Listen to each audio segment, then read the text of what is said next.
FM ขึ้น 104.50 เมกะเฮิรตซ์วัดฝ่ายหินจังหวัดเชียงใหม่ซึ่งวันนี้เก้ากับผมอัตมภาพพระครูโสพลปริยัติก็ได้นำรายการพิเศษมาถ่ายทอดกับบรรดาท่านผู้ฟังท่านผู้ชมได้รับทราบว่าทางคณะสงฆ์หนเหนือโดยการนำของพระเดชพระคุณหลวงพ่อพระพรหมโมลีกรรมการมหาเถรสมาคมผู้รักษาการเจ้าคณะใหญ่หนเหนือเจ้าคณะภาค5ร่วมกับคณะสงฆ์จังหวัดเชียงใหม่ได้ประกอบพิธีเจริญพระพุทธมนต์ร่วมกับส่วนราชการจังหวัดเชียงใหม่มีคณะสงฆ์ภาค4ก็คือจังหวัดนครสวรรค์พิจิตรกำแพงเพชรแล้วก็เพชรบูรณ์ภาค5นั้นประกอบไปด้วยคณะสงฆ์จังหวัดพิษณุโลกคณะสงฆ์จังหวัดพิจิตรสุโขทัยแล้วก็จังหวัดตากคณะสงฆ์ภาค6ก็จะมีจังหวัดน่านแพร่ลำปางพะเยาเชียงรายแล้วก็คณะสงฆ์ภาค7นั้นก็มีจังหวัดเชียงใหม่ลำพูนแล้วก็แม่ฮ่องสอนได้ร่วมกันประกอบพิธีเจริญพระพุทธมนต์นวคหายุสมธรรมถวายเป็นพระราชกุศลแด่สมเด็จพระนางเจ้าสิริกิติ์พระบรมราชินีนาถพระบรมราชชนนีพันปีหลวงเนื่องในเทศกาลเนื่องในโอกาสมหามงคลเฉลิมพระชนมพรรษา90พรรษา12สิงหา2565ณวัดพระสิงห์วรมหาวิหารอำเภอเมืองจังหวัดเชียงใหม่นะซึ่งบรรดาท่านผู้ฟังทุกท่านนะซึ่งในขณะนี้ทางภายในพระวิหารหลวงนะวัดพระสิงห์วรมหาวิหารนั้นก็กำลังที่จะเตรียมความพร้อมที่จะเริ่มประกอบพิธีพอประธานในซึ่งกำหนดการในวันนี้ก็เวลา9 นาฬิกาเป็นต้นไป9 โมงพระเดชพระคุณหลวงพ่อพระพรหมโมลีกรรมการมหาเถรสมาคมผู้รักษาการแทนเจ้าคณะใหญ่หนเหนือเจ้าคณะภาค5ประธานสงฆ์ก็จะได้จุดธูปเทียนบูชาพระรัตนตรัยหลังจากนั้นเจ้าคณะภาค4ภาค5ภาค6ภาค7นะก็จะได้เข้าถวายเครื่องสักการะแด่ประธานสงฆ์นะเสร็จเรียบร้อยแล้วผู้ว่าราชการจังหวัดเชียงใหม่ซึ่งวันนี้ทราบข่าวว่าเป็นท่านรองผู้ว่าราชการจังหวัดเชียงใหม่ท่านรองผู้ว่าท่านวรยานบุญลาภนะรองผู้ว่าราชการจังหวัดเชียงใหม่นะก็ได้เดินทางมาปฏิบัติหน้าที่แทนผู้ว่าการจังหวัดเชียงใหม่นะได้เข้าถวายเครื่องสักการะหลังจากนั้นผู้อำนวยการสำนักงานพุทธศาสนาแห่งชาติถวายเครื่องสักการะแล้วก็ผู้ว่าการจังหวัดเชียงใหม่ก็จะเปิดกระทงดอกไม้ธูปเทียนแพหน้าพระบรมฉายาลักษณ์สมเด็จพระนางเจ้าสิริกิติ์พระบรมราชินีนาถพระบรมราชชนนีพันปีหลวงเสร็จเรียบร้อยแล้วผู้ว่าการจังหวัดเชียงใหม่ก็จะได้กล่าวถวายพระพรชัยมงคลเพ่งสรรเสริญบารมีหลังจากนั้นก็เจ้าหน้าที่ก็จะได้อาราธนาศีลประธานสงฆ์ฮือศีลพระเดชพระคุณหลวงพ่อพระพรหมโมลีกรรมการมหาเถรสมาคมผู้รักษาการแทนเจ้าคณะใหญ่หนเหนือเจ้าคณะภาค5ก็จะได้กล่าวสมโภชนียกถาหลังจากนั้นพระพิธีประกอบพิธีบายสีทูลขวนปัดเคราะห์ตามประเพณีพื้นบ้านล้านนาเสร็จเรียบร้อยแล้วเจ้าหน้าที่ก็จะได้อาราธนาธรรมพระมหาเถระแสดงพระธรรมเทศนาพื้นเมืองเรื่องศาลากลิวิชาสูตรเจ้าหน้าที่อาราธนาพระปริตพระสงฆ์ทรงสมณศักดิ์จำนวน10 รูปเจริญพระพุทธมนต์นวคหายุสมธรรมพระมหาเถราจารย์ทรงสมณศักดิ์จำนวน4 รูปนั่งจิตอธิษฐานพระสงฆ์ทั้งปวงร่วมกับพุทธศาสนิกชนพร้อมถึงบรรดาท่านผู้ฟังท่านผู้ชมที่อยู่ทางบ้านก็จะได้เจริญจิตภาวนาถวายเป็นพระราชกุศลแด่สมเด็จพระนางเจ้าสิริกิติ์พระบรมราชินีนาถพระบรมราชชนนีพันปีหลวงหลังจากนั้นประธานก็คือท่านผู้ว่าก็จะได้ถวายทายธรรมแด่พระสงฆ์อนุโมทนาก็เป็นเสร็จพิธีนี่คือในภาคเจ้าหลังจากนั้นก็จะถวายพระทหารเพลแก่พระสงฆ์สามเณรฆราวาสนั้นก็จะรับประทานอาหารกลางวันพร้อมกันนี้ในกำหนดการพิธีเจริญพระพุทธมนต์นวคหายุสมธรรมประจำปี2565ณวัดพระสิงห์วรมหาวิหารจังหวัดเชียงใหม่ของเฮา ซึ่งบรรดาท่านผู้ฟังทุกท่านนะซึ่งความไปคณะสงฆ์ไทยของเฮานั้นก็ได้มีการประกอบพิธีเจริญพระพุทธมนต์นวคหายุสมธรรมซึ่งทุกหนนะซึ่งคณะสงฆ์ของเฮานั้นก็จะแบ่งการปกครองตั้งแต่ระดับเจ้าอาวาสนะเจ้าคณะตำบลเจ้าคณะอำเภอเจ้าคณะจังหวัดเจ้าคณะภาคนะจากภาคก็จะเป็นเจ้าคณะหนเจ้าคณะผลก็จะเป็นมหาเถรสมาคมปกครองกันตามระดับชั้นฉะนั้นอย่างภาคเหนือหนเหนือของเขาภาคเหนือของเขาก็16จังหวัดภาคเหนือของเขานี่ก็คือตั้งแต่จังหวัดนครสวรรค์ขึ้นมาถึงจนจังหวัดแม่ฮ่องสอนจังหานี่เป็นห้องว่าหนเหนือนะส่วนหนกลางนะก็จะเป็นภาคกลางหนใต้ก็จะเป็นภาคใต้หนตะวันออกนั่นก็จะเป็นภาคอีสานของเขานะ23จังหวัดนะส่วนภาคใต้นั้นก็จะเป็น14จังหวัดนะแล้วก็ภาคกลางก็เป็น22จังหวัดนะ77จังหวัดด้วยกันนะวันนี้ก็จะแต่ละพื้นที่นะเพิ่นก็จะประกอบพิธีโดยเฉพาะอย่างคณะสงฆ์แล้วนอกจากนั้นก็ยังมีคณะสงฆ์ฝ่ายธรรมยุทธ์นะธรรมยุทธ์นี่เพิ่นก็จะกำหนดจัดพิธีในวันพุธที่10สิงหาคมเวลา 16:00 นหรือว่าบ่าย 4 โมงนะที่วัดเทพศิรินทราวาสเขตป้อมปราบศัตรูพ่ายกรุงเทพมหานครส่วนคณะสงฆ์หนตะวันออกก็จะกำหนดจัดพิธีในวันอังคารที่9สิงหาคมเช่นเดียวกันเวลาก็ 17:00 นหรือว่า 5 โมงแลงที่วัดไตรมิตรวิทยารามเขตสัมพันธวงศ์กรุงเทพมหานครส่วนเจ้าคณะหนเหนือของเฮานี่ก็กำหนดพิธีวันอังคารที่9สิงหาคมก็คือวันเนี้ยเวลา 9 โมง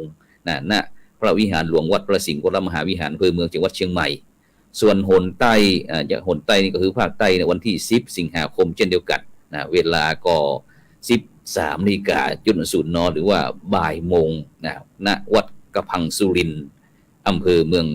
ตรังจังหวัดตรังฉะนั้นก็นี่ก็สำนักงานพุทธศาสนาแห่งชาติได้ในฐานะที่เป็นเลขาที่การมหาเถรสมาคมก็ได้แจ้งไปยังคณะสงฆ์ต่างๆไม่ว่าจะเป็นหนเหนือหนใต้หนกลางหนตะวันออกได้จัดพิธีดังกล่าวฉะนั้นก็ถือว่าวันนี้เป็นมหามงคลอย่างยิ่งที่ตั้งคณะสงฆ์หนเหนือโดยการนำของพระเดชพระคุณหลวงพ่อพระพรหมโมลีกรรมการมหาเถรสมาคมผู้รักษาการแทนเจ้าคณะใหญ่หนเหนือเจ้าคณะภาค5ร่วมกับคณะสงฆ์ภาค4ภาค5ภาค6ภาค7 16จังหวัดภาคเหนือของเขาเนี่ยได้เดินทางมายังเมืองเชียงใหม่ยิ่งเก่ายิ่งใหม่ยิ่งใหญ่ยิ่งเก่าที่เมืองที่ถือว่าเป็นรองเพียงกรุงเทพมหานครแต่ถ้าด้านพระพุทธศาสนานี่ก็ถือว่าเชียงใหม่ของเรานี่ก็ถือว่าเป็นสุดยอดของเมืองพระพุทธศาสนาที่มีความมั่นคงและก็มีความการกุ้งหุ่งเฮืองตั้งแต่อดีตจนถึงปัจจุบันฉะนั้นวันนี้คณะสงฆ์จังหวัดเชียงใหม่โดยการนำของพระเดชพระคุณหลวงพ่อพระเทพปริยัติเจ้าคณะจังหวัดเชียงใหม่พระเดชพระคุณหลวงพ่อพระเทพสิงหวราจารย์รองเจ้าคณะจังหวัดเชียงใหม่พร้อมตึงพระเดชพระคุณหลวงพ่อพระเทพมังคลาจารย์รองเจ้าคณะจังหวัดเชียงใหม่ทั้ง2รูปพร้อมถึงหลวงพ่อเจ้าคณะอำเภอรองเจ้าคณะอำเภอพระเลขานุการพร้อมถึงพุทธศาสนิกชนในจังหวัดเชียงใหม่แล้วก็ใกล้เคียงของเฮาเนี่ยได้การถวายต้อนรับพระมหาเถระ16จังหวัดภาคเหนือของเฮาโดยเฉพาะหลวงพ่อเจ้าคณะจังหวัดบอกว่าจะเป็นจังหวัดตั้งแต่พระนครสวรรค์พระเดชพระคุณหลวงพ่อพระเทพปริยัติเมธีนี่เจ้าคณะจังหวัดนครสวรรค์รองศาสตราจารย์ดร.พร้อมถึงรองเจ้าคณะจังหวัดแล้วก็พระเลขานุการจังหวัดพิจิตรพระเดชพระคุณหลวงพ่อพระราชสิทธิเวทีรองศาสตราจารย์ดร.เจ้าคณะจังหวัดพิจิตรวัดท่าหลวงนี่ก็จังหวัดพิษณุจังหวัดเพชรบูรณ์นี่ก็ท่านอาจารย์เจ้าคุณพระศรีพัชโรโดมหลวงพ่อเจ้าคณะจังหวัดเพชรบูรณ์แล้วก็โดยการนำของหลวงพ่อภาคเจ้าคณะภาคตั้งแต่ภาค4ก็คือพระเดชคุณหลวงพ่อพระธรรมพานธิราชเจ้าคณะภาค4วัดคูยางจังหวัดกำแพงเพชรภาค5นี่ก็พระเดชคุณหลวงพ่อพระพรหมโมลีกรรมการมหาเถรสมาคมก็มีจังหวัดพิษณุโลกหลวงพ่อพระราชรัตนเวทีจากวัดหลวงพ่อพระพุทธชินราชจากวัดพิษณุโลกหลวงพ่อพระราชปัญญากรเจ้าคณะจังหวัดอุตรดิตถ์จังหวัดสุโขทัยพระราชวิมลเมธีแล้วก็ เอ่อสุโขทัยนี่ก็พระราชนิมนต์เมธีนะแล้วก็ขึ้นมาภาคห้านะภาคห้านี้ก็พระเดชพระคุณหลวงพ่อจังหวัดน่านพระราชศาสนาภิบาลเจ้าคณะจังหวัดน่านจังหวัดแพร่นั่นก็จะเป็นพระราชเขมากรหลวงพ่อเจ้าคณะจังหวัดแพร่หลวงพ่อจังหวัดพะเยาพระราชปริยัติจังหวัดเชียงรายพุทธิวงศ์มุนีหลวงพ่อเจ้าคณะจังหวัดเชียงรายแล้วก็ไปที่ภาค7นะจังหวัดเชียงใหม่ก็พระเดชพระคุณหลวงพ่อพระเทพปริยัติเจ้าคณะจังหวัดเชียงใหม่จังหวัดลำพูนก็พระเดชพระคุณหลวงพ่อพระเทพรัตนนายกเจ้าคณะจังหวัดลำพูนแล้วก็จังหวัดแม่ฮ่องสอนก็พระเดชพระคุณหลวงพ่อพระสุมนศาสนกิจเจ้าคณะจังหวัดแม่ฮ่องสอนก็ได้นำคณะสงฆ์มาร่วมการเจริญพุทธมนต์วันนี้นอกจากนั้นก็คณะสงฆ์จังหวัดเชียงใหม่หลวงพ่อเจ้าคณะอำเภอรองเจ้าคณะอำเภอก็พระเลขานุการก็ได้มาร่วมพิธีเจริญพระพุทธมนต์ในวันนี้ฉะนั้นก็ในนามพระเดชพระคุณหลวงพ่อพระเทพปริยัติเจ้าคณะจังหวัดเชียงใหม่ก็ถวายการต้อนรับพระเดชพระคุณคณะสงฆ์คนเหนือทุกรูปนะครับซึ่งในขณะนี้ภายในพระวิหารของเขาก็ใกล้ที่จะได้เวลาได้ใกล้ที่จะได้เวลาละซึ่งสักครู่เพราะว่าในเมืองเชียงใหม่ของเขานี้ในช่วงนี้ก็ฝนตกบรรดาท่านผู้ฟังทั้งหลายฝนตก ฝนตกนักสักน้อยหนึ่งฉะนั้นก็อย่างที่ได้แจ้งกับบรรดาท่านผู้ฟังว่าพอประธานเดินทางมาถึงพระพรหมโมลีเดินทางมาถึงก็จะเป็นประธานจุดธูปเทียนบูชาพระรัตนตรัยหลังจากนั้นเจ้าคณะภาค4ภาค5ภาค6ภาค7พร้อมถึงหลวงพ่อพระเทพปริยัติเจ้าคณะจังหวัดเชียงใหม่ก็จะได้เข้าถวายสักการะแด่ประธานสงฆ์หลังจากนั้นก็จะเป็นผู้ว่าการจังหวัดเชียงใหม่ถวายสักการะแด่ประธานสงฆ์ผู้อำนวยการสำนักงานพุทธศาสนาแห่งชาติถวายเครื่องสักการะแล้วก็ผู้ว่าการจังหวัดเชียงใหม่ก็จะเปิดกล้วยกระทงดอกไม้ธูปเทียนแพหน้าพระบรมฉายาลักษณ์สมเด็จพระนางเจ้าสิริกิติ์พระบรมราชินีนาถพระบรมราชชนนีพันปีหลวงแล้วก็ผู้ว่าการจังหวัดเชียงใหม่ก็จะได้กล่าวถวายพระพรชัยมงคลเพลงสรรเสริญบารมีดังขึ้นแล้วก็เจ้าหน้าที่เสร็จเรียบร้อยแล้วเจ้าหน้าที่ก็ได้อาราธนาศีลซึ่งวันนี้นั้นประกอบพิธีแบบพื้นบ้านล้านนาของเฮาเด้อบรรดาท่านผู้ฟังทั้งหลายฉะนั้นก็พี่น้องที่กำลังติดตามตั้งช่องทำเป็นทีมหรือว่าทางFacebook ทั้ง YouTube อย่างต่างๆเหล่านั้นก็สามารถที่จะกดไลค์กดแชร์ไปได้เพราะว่าวันนี้ถือว่าเป็นมหามงคลที่ตั้งพระสงฆ์นิกรชาวไทยทุกหมู่คณะพร้อมถึงคณะสงฆ์คนเหนือนั้นก็ได้ประกอบพิธีเจริญพระพุทธมนต์นวคหยุสมธรรมถวายเป็นพระราชกุศลแด่สมเด็จพระนางเจ้าสิริกิติ์พระบรมราชินีนาถพระบรมราชชนนีพันปีหลวงเนื่องที่พระองค์ท่านมีพระชนมายุ90 พรรษาในวันที่12 สิงหาคมนี้ฉะนั้นก็สามารถที่จะกดไลค์กดแชร์กดติดตามยิ่งแชร์นักก็ได้บุญนัก สโลแกนจ้องทำเป็นทีมเขาบอกยิ่งแชร์ก็ยิ่งได้บุญฉะนั้นก็บรรดาท่านผู้ฟังท่านผู้ชมเด้อสามารถติดตามก็ส่งข้อความมาทางอินบ็อกซ์ได้ว่าชัดเจนมาหรือเปล่าตอนนี้อยู่ที่ไหนตอนนี้ก็มีน้องแก้มปฏิญญาคำมานี่น้องแก้มขอเงินลูกๆหายไวๆด้วยลูกเด้อนี่ก็ลูกศิษย์ของศูนย์ศึกษาพุทธศาสนาวันอาทิตย์วัดพระสิงห์วรมหาวิหารจังหวัดเชียงใหม่คุณโยมสมบัติแสนคำคุณโยมอัมพรกันทมีชัดเจนจะได้ซึ่งตอนนี้บรรดาท่านผู้ฟังท่านผู้ชมก็กำลังติดตามการไลฟ์สดตั้งช่องทำเป็นทีมทั้ง Facebook ทั้ง YouTube แล้วก็สถานีวิทยุเครือข่ายคลื่นสีขาวFM คลื่น 104.50 เมกะเฮิรตซ์จังหวัดเชียงใหม่ของเราซึ่งตั้งอยู่ที่วัดฝายหินตำบลสุเทพอำเภอเมืองจังหวัดเชียงใหม่ซึ่งต้องกราบขอบพระคุณท่านอาจารย์พระครูสมุวิศวัตรวรกิจโยผู้อำนวยการสถานีที่คอยเป็นธุระเป็นภาระในการที่จะบอกบุญบอกกุศลกิจการงานตั้งคณะสงฆ์จังหวัดเชียงใหม่พ้องตั้งส่วนราชการที่ได้เดินทางมาจัดงานที่ในเชียงใหม่ของเขามีโอกาสเขาก็จะได้ร่วมด้วยช่วยกันซึ่ง ภารกิจ ภารกิจหรือว่าภารกิจภารกิจต่างๆนะที่ตั้งคณะสงฆ์จังหวัดเชียงใหม่ได้ประกอบพิธีนี้ก็อยากจะกับบรรดาท่านผู้ฟังท่านผู้ชมเนี่ยได้มีโอกาสนะที่จะได้ร่วมด้วยช่วยกันได้แสดงถึงความจงรักภักดีนะต่อสถาบันชาติศาสนาพระมหากษัตริย์ของเราซึ่งเป็นสิ่งที่หมู่เรา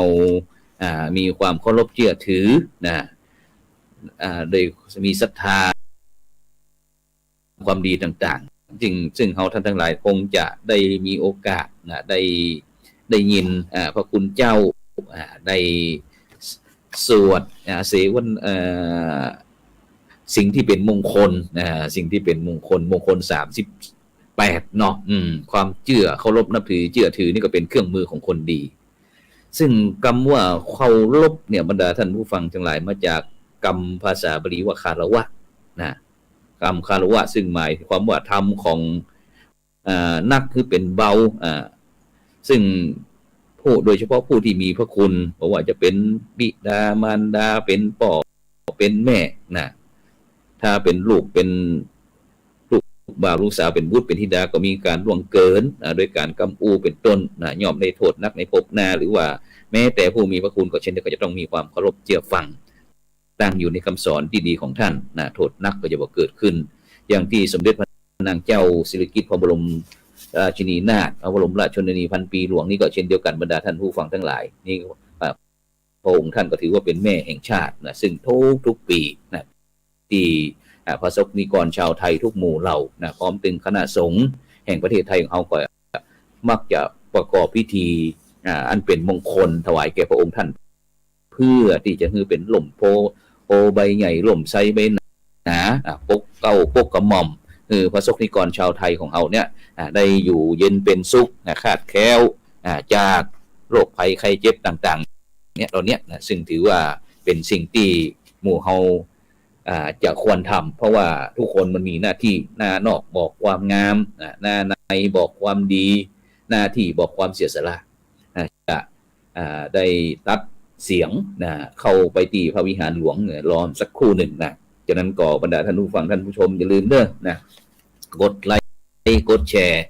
เพื่อความเป็นสิริมงคลแก่พระสงฆ์นิกรชาวไทยของเราเพราะว่าปีนี้เป็นปีมหามงคลอย่างยิ่งที่พระองค์ท่านมีพระชนมายุครบ90พรรษา90พรรษาฉะนั้นก็วันนี้คณะสงฆ์หนเหนือโดยการนำของพระเดชคุณหลวงพ่อพระพรหมโมลีกรรมการมหาเถรสมาคมผู้รักษาการแทนเจ้าคณะใหญ่หนเหนือนั่นก็ร่วมกับคณะสงฆ์หนเหนือ16จังหวัดภาคเหนือของเฮาก็ได้มีพิธีเจริญพระพุทธมนต์นวคหายุสมธรรมถวายเป็นพระกุศลแด่สมเด็จพระนางเจ้าสิริกิติ์พระบรมราชินีนาถพระบรมราชชนนีพันปีหลวง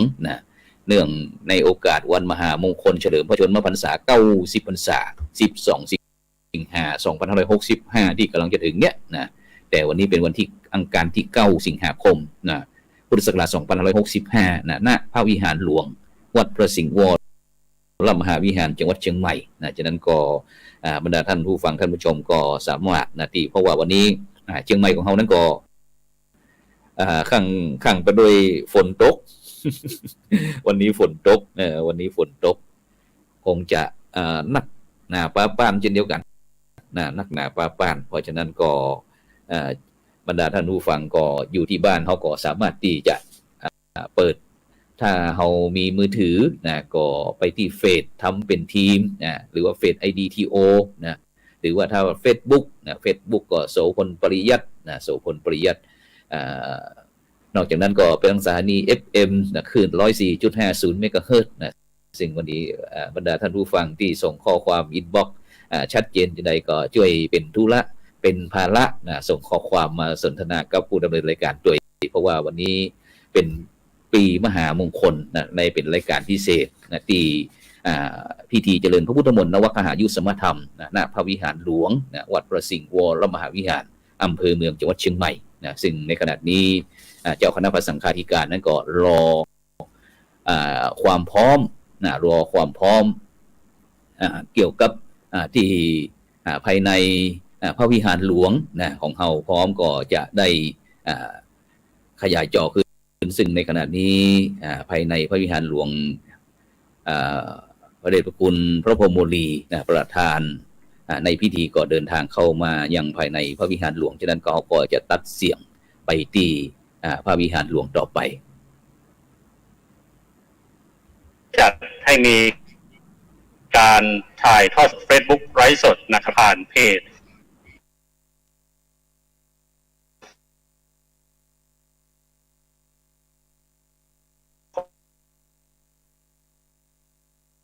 ของวัดเสียงพิธีเจริญพุทธมนต์นวกหายุทธธรรมในโอกาสดังกล่าวซึ่งบัดนี้นั้นพระเดชพระคุณพระพรหมโมลีกรรมการมหาเถรสมาคมได้เมตตาเข้าสู่ภายในพระวิหารเพื่อจะเข้าสู่ขั้นตอนพิธีการที่ได้นำเรียนในส่วนเบื้องต้นนะครับ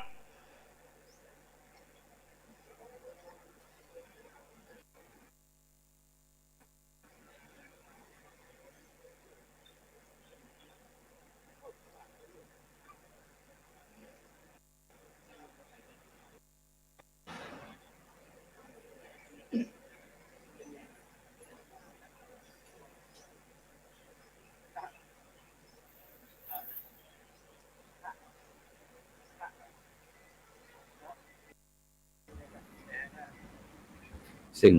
บกีอึดใจนะก็คงจะได้ภายในพระวิหารหลวงนั้นก็จะได้ประกอบพิธีตามกำหนดการก็คือพอประธานเดินทางมาถึงนั้นก็จะได้จุดธูปเทียนกล่าวนำคำบูชาพระรัตนตรัยหลังจากนั้นเจ้าคณะภาค4 5 6 7นั้นก็จะได้เข้าถวายเครื่องสักการะตามลำดับส่วนบ้านเมืองนั้นก็จะมีวันนี้ทราบข่าวว่าท่านผู้ว่าการจังหวัดเชียงใหม่ท่านประจนปรัชกุลและผู้ว่าการ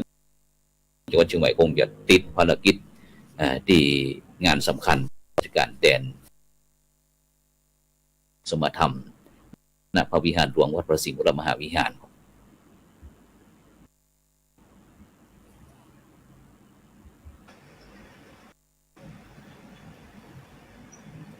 ซึ่งก็ต้องขอบคุณอนุโมทนากับคุณโยมอมพรกันทมีนะคุณโยมสมบัติแสนคำน้องแก้วปริญญาส่งข้อความมาทางอินบ็อกซ์แล้วก็กำลังติดตามการไลฟ์สดทาง Facebook ทาง YouTube แล้วก็พ่อแม่พี่น้องปู่อุ้ยแม่อุ้ยอุบาสกอุบาสิกาที่รับฟังตั้งขึ้นอยู่ขึ้นสีขาว FM ขึ้น 104.50 เมกะเฮิรตซ์ของเฮาซึ่งในขณะนี้ก็ทำการไลฟ์สดจากพระวิหารหลวงวัดพระสิงห์วรมหาวิหารในพิธีเจริญพระพุทธมนต์นวคยุสมธรรมถวายเป็นพระราชกุศลแด่สมเด็จพระนางเจ้าสิริกิติ์พระบรมราชินีนาถพระบรมราชชนนีพันปีหลวงเนื่องในโอกาสวันมหามงคลเฉลิมพระชนมพรรษา90 พรรษาในวันอังคารที่9 สิงหาคมปีพุทธศักราช2565ณวัดพระสิงห์วรมหาวิหารอำเภอเมืองจังหวัดเชียงใหม่ซึ่งวันนี้เมืองเชียงใหม่ของเรานั้นก็คำประดุกบางพื้นที่นั้นก็อาจจะต้องระมัดระวังโดยเฉพาะน้ำป่าไหลหลากนะเพราะว่าในตอนนี้ตั้งเชียงใหม่ของเราเนี่ยฟ้าฝนตกก็วันนี้ก็จะอยู่ที่ก็พอประมาณวันนี้นะพอประมาณฝนก็คงจะเบาบางลงแต่บางพื้นที่ในอำเภอเมืองของเราก็ประมาณสัก50-60%ฝนจะตกนี่นะตอนนี้ฟ้าฝนก็จะเริ่มเข้ามาครอบคลุมภาคเหนือของเรานะภาคเหนือตอนบนก็ต้องระมัดระวังนะตั้งแต่วันที่7ถึงวันที่9นะซึ่งขณะนี้ประธานในพิธีก็เขาก็จะได้ตัดเสียงเข้าไปนมัสการพระเดชพระคุณพระพรหมโมลีกรรมการมหาเถรสมาคมผู้รักษาการแทนเจ้าคณะใหญ่ผลเหนือที่เคารพอย่างยิ่งพระเถรานุเถระและท่านผู้มีเกียรติที่เคารพทุกท่านพิธีเจริญพระพุทธมนต์นวกหายุสมธรรมถวายพระพรชัยมงคลถวายเป็นพระราชกุศลพระบรมราชชนนีพันปีหลวงเนื่องในโอกาสมหามงคลเฉลิมพระชนมพรรษา12 สิงหาคม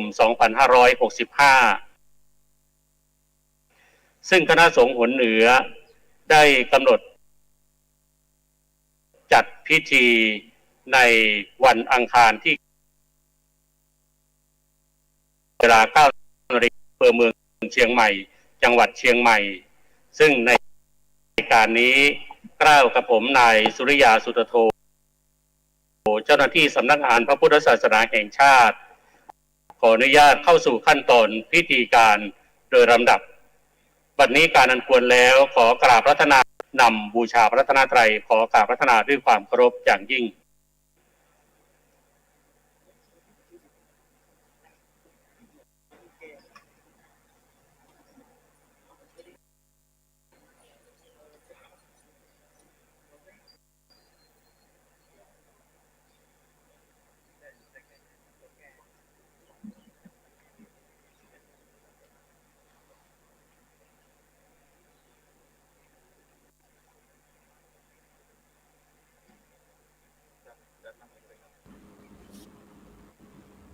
ในขณะนี้ก็พระเดชพระคุณหลวงพ่อพระพรหมโมลีนะกรรมการมหาเถรสมาคมผู้รักษาการแทนเจ้าคณะใหญ่คนเหนือนะก็ได้จุดธูปเทียนบูชาพระรัตนตรัยนั้นก็นิมนต์เจริญพรทุกท่านเด้อถึงบรรดาท่านผู้ฟังท่านผู้ชมที่อยู่ทางบ้านได้ประดมมือนะก็ได้ประกอบพิธีไปพร้อมกันของปวงข้าพระพุทธเจ้าทั้งหลายตราบกาลนานเทินด้วยเกล้าด้วยกระหม่อมขอเดชะ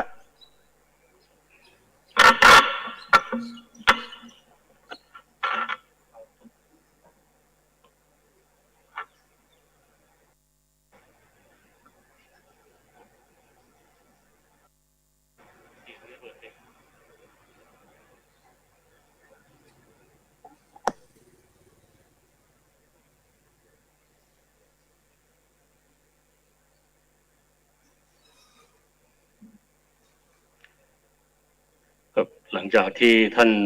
ผู้ว่าราชการจังหวัดได้น้อมถวายประเคนขันขอศีลนะครับเมื่อกลับนั่งอย่างที่นั่งรับรองเป็นที่เรียบร้อยซึ่งจะได้เรียนเชิญท่านอาจารย์ถนอมนวลร่านะครับศาสนพิธีกรได้อาราธนาศีลตามแบบล้านนาสืบต่อไป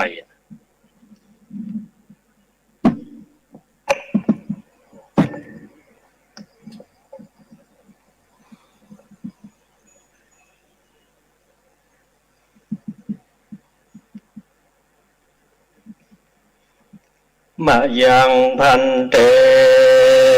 ติสารเนนะสหปัญจศีลานิยาจามา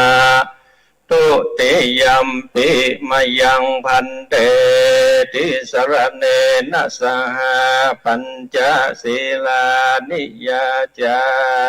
มาตาติยัมปิมายังพันเตติสรเนนะสหปัญจศีลานิยาจามา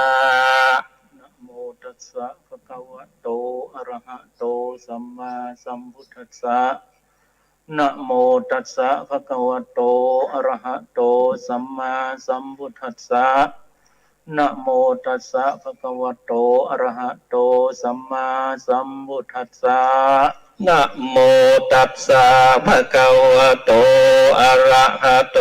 สัมมาสัมพุทธัสสะนะโมตัสสะภะคะวะโตอะระหะโต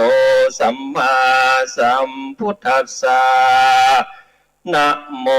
ตัสสะภะคะวะโตอะระหะโตสัมมาสัมพุทธัสสะสรณังคัจฉามิพุทธังสรณังคัจฉามิธัมมังสรณังคัจฉามิธัมมังสรณังคัจฉามิสังฆังสรณังคัจฉามิสังฆังสรณังคัจฉามิทุติยัมปิพุทธังสรณังคัจฉามิทุติยัมปิพุทธังสรณังคัจฉามิยัมปิ ปิธัมมังสรณังคัจฉามิ ทุติยัมปิธัมมังสรณังกัจฉามิ ทุติยัมปิสังฆังสรณังคัจฉามิ ทุติยัมปิสังฆังสรณังกัจฉามิ ทุติยัมปิพุทธังสรณังคัจฉามิ ตติยัมปิพุทธังสรณังกัจฉามิ ทุติยัมปิธัมมังสรณังคัจฉามิ ตติยัมปิธัมมังสรณังกัจฉามิ ทุติยัมปิสังฆังสรณังคัจฉามิ ตติยัมปิสังฆังสรณังกัจฉามิ ปานาติปาตาเวรมณีสิกขาปะตังสมาธิญามิ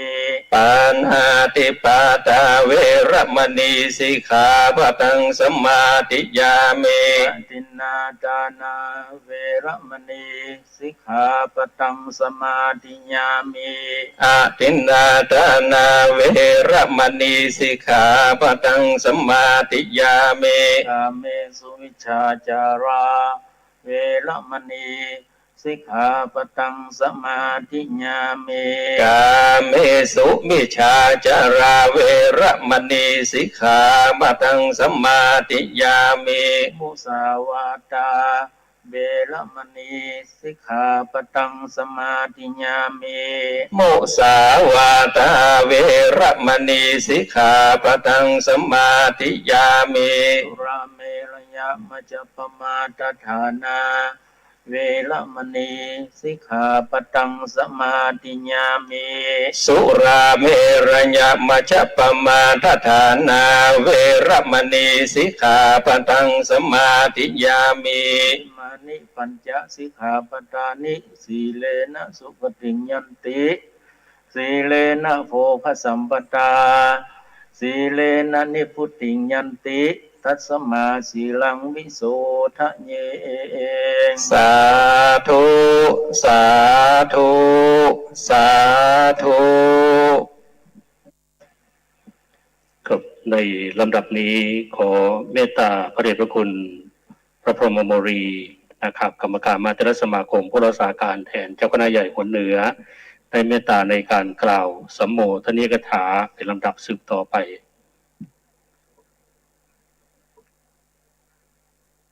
ขอโอกาสพระเดชพระคุณพระพรหมมงคลวัชโรบลที่ปรึกษาเจ้าหน้าภาค6วัดจองคำพระอารามหลวง ขอถวายโอกาส ท่านพระคุณพระพรหมเสนาบดี ท่านเจ้าคณะภาค7ท่านเจ้าคุณพระธรรมพานพิราชท่านเจ้าคณะภาค4ท่านเจ้าคุณธรรมวัชระประดิษฐ์รองเจ้าคณะภาค5เปิดหน้าที่แทนเจ้าคณะภาค5ที่คุณธรรมเสนาบดีท่านรองเจ้าคณะภาค7ท่านเจ้าคุณพระเทพเวทีท่านเจ้าคณะภาค6หลวงพ่อพระเทพประยัตเจ้าคณะจังหวัดเชียงใหม่ท่านเจ้าคุณเทพสิงหอุราจารย์ท่านรองเจ้าคณะจังหวัดเชียงใหม่เจ้าวาดพระอารามหลวงวัดพระสิงห์ท่านรองเจ้าคณะภาคท่านเจ้าคณะจังหวัดท่านรองเจ้าคณะจังหวัดพระเถรานุเถระเจ้าคณะพระสังฆาธิการทุกรูปขอเจริญพรท่านประจนปรัชกุลผู้ว่าราชการจังหวัดเชียงใหม่ท่านสิบปวรแก้วงามท่านผู้อำนวยการสำนักงานพุทธศาสนาแห่งชาติส่วนราชการทั้งหลายและท่านผู้อำนวยการสำนักงานพุทธศาสนาจังหวัดทั้ง16จังหวัดพร้อมทั้งศรัทธาสาธุชนทั้งหลายทุกท่านวันนี้ถือว่าเป็นวาระอันสำคัญวาระของเราท่านทั้งหลายในเขตผลเหนือนี้เพราะเป็นวันที่เราท่านหลายนั้นจะได้ออกซึ่งความจงรักภักดีในโอกาสอันสำคัญก็คือในโอกาสที่สมเด็จพระนางเจ้าสิริกิติ์พระบรมราชินีนาถพระบรมราชชนนีพันปีหลวงจะได้ พระชนมพรรษา 90 พรรษา ในวันที่ 12 สิงหาคม และในโอกาสนี้ เราท่านทั้งหลายนั้นทั้งฝ่ายบรรพชิตทั้งฝ่ายพฤหัสต่างก็จะได้พร้อมกันประกอบพิธีนวกหายุสมธรรมถวายเป็นพระราชกุศลแด่พระองค์ ซึ่งในการประกอบพิธีนวกหายุสมธรรมนี้เป็นส่วนที่มหาเถรสมาคมได้มีมติมหาเถรสมาคมให้เจ้าคณะใหญ่ในแต่ละหนนั้นประกอบพิธีอันสำคัญนี้ในส่วนของหนเหนือของเรานั้นได้กำหนดหมายเอาวันนี้คือวันที่ 9 สิงหาคม พุทธศักราช 2565 เป็นวันประกอบพิธีและได้อาศัยความเกื้อกูลของท่านเจ้าคุณเทพสิงหาวราจารย์รองเจ้าคณะจังหวัดเชียงใหม่ท่านเจ้าสิงห์ที่ได้ถวายอาความอนุเคราะห์ด้วยการให้ใช้สถานที่วัดพระสิงห์นี้เป็นสถานที่ประกอบพิธีและถวายความอุปถัมภ์โดยประการทั้งปวงและในโอกาสนี้ก็ต้องขอบพระคุณพระเทพท่านเจ้าคณะจังหวัดเชียงใหม่ท่านรองเจ้าคณะจังหวัดพระเทพมังคลาจารย์และคณะสงฆ์เจ้าคณะพระสังฆาธิการในเขตหนเหนือทุกรูปที่ได้ร่วมกันดำเนินการให้เป็นไปด้วยความเรียบร้อยในส่วนแห่งการจัดพิธีเป็นตัวแทนของคณะสงฆ์ทั้งหมดในเขตหนเหนือและอนุโมทนาสาธุการกับท่านผู้ว่าราชการจังหวัดเชียงใหม่พร้อมทั้งเจ้าหน้าที่ส่วนราชการต่างๆที่ได้ช่วยเหลือเกื้อกูลร่วมกันดำเนินการเพื่อให้งานนี้การถวายพระพรนี้เป็นไปด้วยความเรียบร้อยด้วยดีสมพระเกียรติโดยสถานะแห่งความเป็นไปซึ่งเป็นประเพณีแห่งชาวล้านนาซึ่งเป็นที่เชื่อถือเป็นที่ยอมรับเป็นที่ยกย่องกันว่าพิธีนี้บำเพ็ญกุศลถวายนวกหายุสมธรรมนี้หรือการสืบชะตานี้เป็นพิธีอันศักดิ์สิทธิ์เป็นพิธีอันสำคัญของชาวเหนือและสถานที่ประกอบพิธีนั้นก็คือวัดพระสิงห์วรวิหารมหาวิหารเป็นวัดสำคัญของภาคเหนือและเป็นวัดสำคัญของประเทศเพราะฉะนั้นด้วยกำลังแห่งความสำคัญในส่วนตรงนี้พร้อมทั้งมหาเถระในเขตของภาคเหนือทุกรูปทุกองค์นั้นตั้งแต่เจ้าคณะใหญ่ตั้งแต่เจ้าคณะภาครองเจ้าคณะภาคท่านเจ้าคณะจังหวัดท่านรองเจ้าคณะจังหวัดเจ้าคณะพระสังฆาธิการในถิ่นในที่ทุกแห่งนั้นได้ร่วมกันประกอบพิธีในที่นี้ด้วยความพร้อมเพรียงนี่ในส่วนของพระสงฆ์ที่ท่านได้มาร่วมพิธีนี้พร้อมทั้งญาติโยมท่านสาธุชนทั้งหลายชาวเชียงใหม่ก็ดีหรือตั้งแต่ท่านผู้การจังหวัดเป็นต้นและท่านผู้ในวยการสำนักงานพุทธศาสนาแห่งชาติพร้อมทั้งท่านผู้ในวยการพุทธศาสนาประจำจังหวัดทั้ง16จังหวัดและญาติโยมชาวเชียงใหม่และใกล้เคียงต่างร่วมกันแสดงความจงรักภักดีในการที่จะได้ทำหน้าที่ฐานะของข้าเบื้องพระยุคลบาทที่จะได้ร่วมกันดำเนินการให้เป็นไปด้วยความศักดิ์สิทธิ์ด้วยความสำคัญและด้วยความตั้งใจอันมั่นคงของเราท่านทั้งหลายนี้ทั้งหลายสมเด็จพระนางเจ้าสิริกิติ์พระบรมราชินีนาถพระบรมราชชนนีพระพันปีหลวงนั้นทรงมีพระราชภาระธุระหนักโดยประการทั้งปวงเพื่อพระสงฆ์นิกรชาวไทยของเรานั้นเป็นระยะเวลากว่า60ปีพระองค์นั้นเราท่านทั้งหลายก็คงที่จะได้เห็นว่าติดตามเบื้องพระยุคลบาทของพระบาทสมเด็จพระบรมราชชนกาธิเบศรมหาภูมิพลอดุลยเดชมหาราชบรมนาถบพิตรซึ่งในทุกวาระนั้นเราท่านทั้งหลายก็คงจิตได้เห็นดูตามข่าวสารมวลชนบ้างตามสื่อสารมวลชนบ้างต่างๆทุกวันทุกเวลาเราจะได้เห็นพระองค์นั้นเสด็จพระราชดำเนินไปในถิ่นในที่ต่างๆทั้งในส่วนกลางทั้งในส่วนภูมิภาคแต่ละที่แต่ละแห่งนั้น บางที่บางแห่งมีความทุรกันดารโดยประการทั้งปวงเราท่านทั้งหลายก็คงจะได้เห็นว่าพระบาทสมเด็จพระเจ้าอยู่หัวสมเด็จพระบรมชนกาธิเบศรมหาภูมิพลอดุลยเดชมหาราชบรมนาถบพิตรนั้นเสด็จพระดำเนินไปในป่าเขาลำเนาไพรต่างๆสมเด็จไปทางไหนก็ตามทีสมเด็จพระบรมราชินีนาถนั้นพระองค์ก็เสด็จตามพระบรมราชชนนีพันปีหลวงก็เสด็จตามมิได้ห่างทุกที่ทุกประการเสด็จไปทั้งในที่ที่ธุรกันดารในที่บางแห่งบางที่ซึ่งเราท่านทั้งหลายดูภาพอันน่าประทับใจอย่างนั้นก็ไม่คิดว่าในที่กันดารอย่างนี้เป็นป่าเขาลำเนาไพรอย่างนี้เป็นที่นาที่ไร่อย่างนี้ดังนั้นพระองค์ก็เสด็จไปเพื่อเป็นขวัญและกำลังใจและไปตรวจตราดูในถิ่นในที่ต่างๆเหล่านั้นว่าประชาชนท่านอยู่กันอย่างไรเป็นอยู่กันอย่างไรเพื่อที่จะได้แบ่งเบาภาระธุระเพื่อจะที่ได้ช่วยเหลือเกื้อกูลให้มีความสะดวกโดยประการทั้งปวงโดยเฉพาะว่าในเรื่องของการทำมาหาเลี้ยงชีพในที่ต่างๆเราท่านทั้งหลายก็คงจะได้เห็นว่าแต่ละที่แต่ละแห่งนั้นประเทศเราเป็นประเทศกสิกรรมมีความจำเป็นในเรื่องน้ำเราจะได้เห็นได้ยินและได้ทราบถึงพระอัจฉริยภาพอันงดงามอันสำคัญและแหลมคมของพระบาทสมเด็จพระเจ้าอยู่หัวพระชนกาธิเบศรและสมเด็จพระนางเจ้าสิริกิติ์พระบรมราชินีนาถที่ทรงประทานกำลังใจ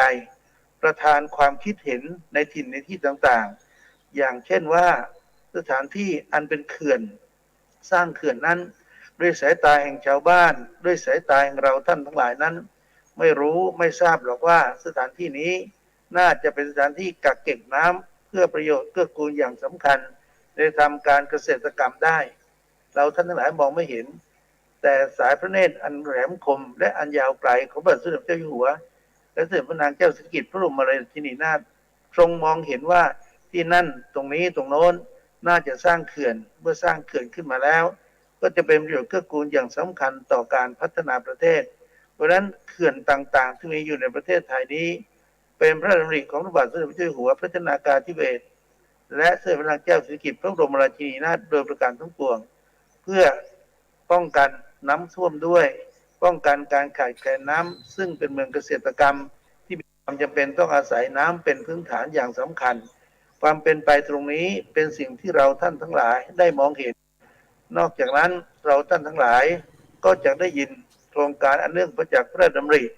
และโครงการต่างๆเช่นว่าป่ารักน้ำเป็นโครงการที่พระองค์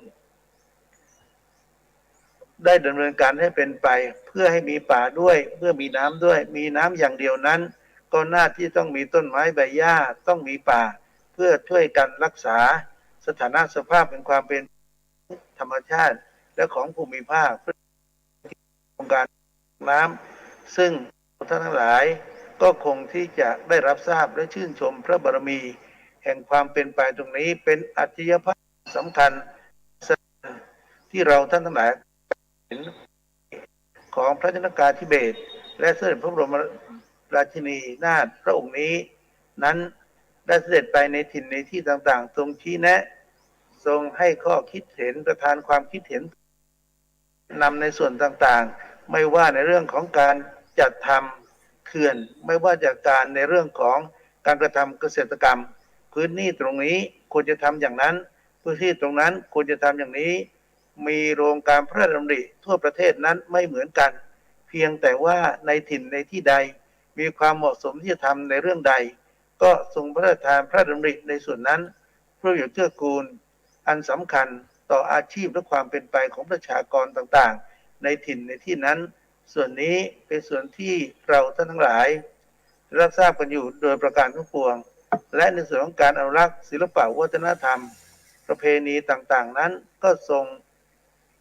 มีพระราชดำริและทรงสนับสนุนส่งเสริมให้ถิ่นในที่ต่างๆนั้นได้จัดทำเพื่อธรรมเนียมประเพณีเอกลักษณ์เฉพาะของชนชาติไทยเพราะฉะนั้นเราท่านทั้งหลายก็คงที่จะได้มีความชื่นชมในพระบารมีอันสำคัญส่วนนี้และโดยเฉพาะว่าเดินไปในทางทั้งที่เห็นว่าการแปลพระราช ในถิ่นในที่นั้นการแปลพระราชฐานจุดประสงค์ที่จริงไม่ใช่เป็นการพักผ่อนเสด็จไปเพื่อต้องการที่จะไปช่วยเหลือประชาชนในถิ่นในที่นั้นไม่ว่าจะเป็นทักษิณราชนิเวศก็ตามหรือภูพานราชนิเวศก็ตามหรือส่วนหนึ่งส่วนใดก็ตามเมื่อเสด็จไปแล้ว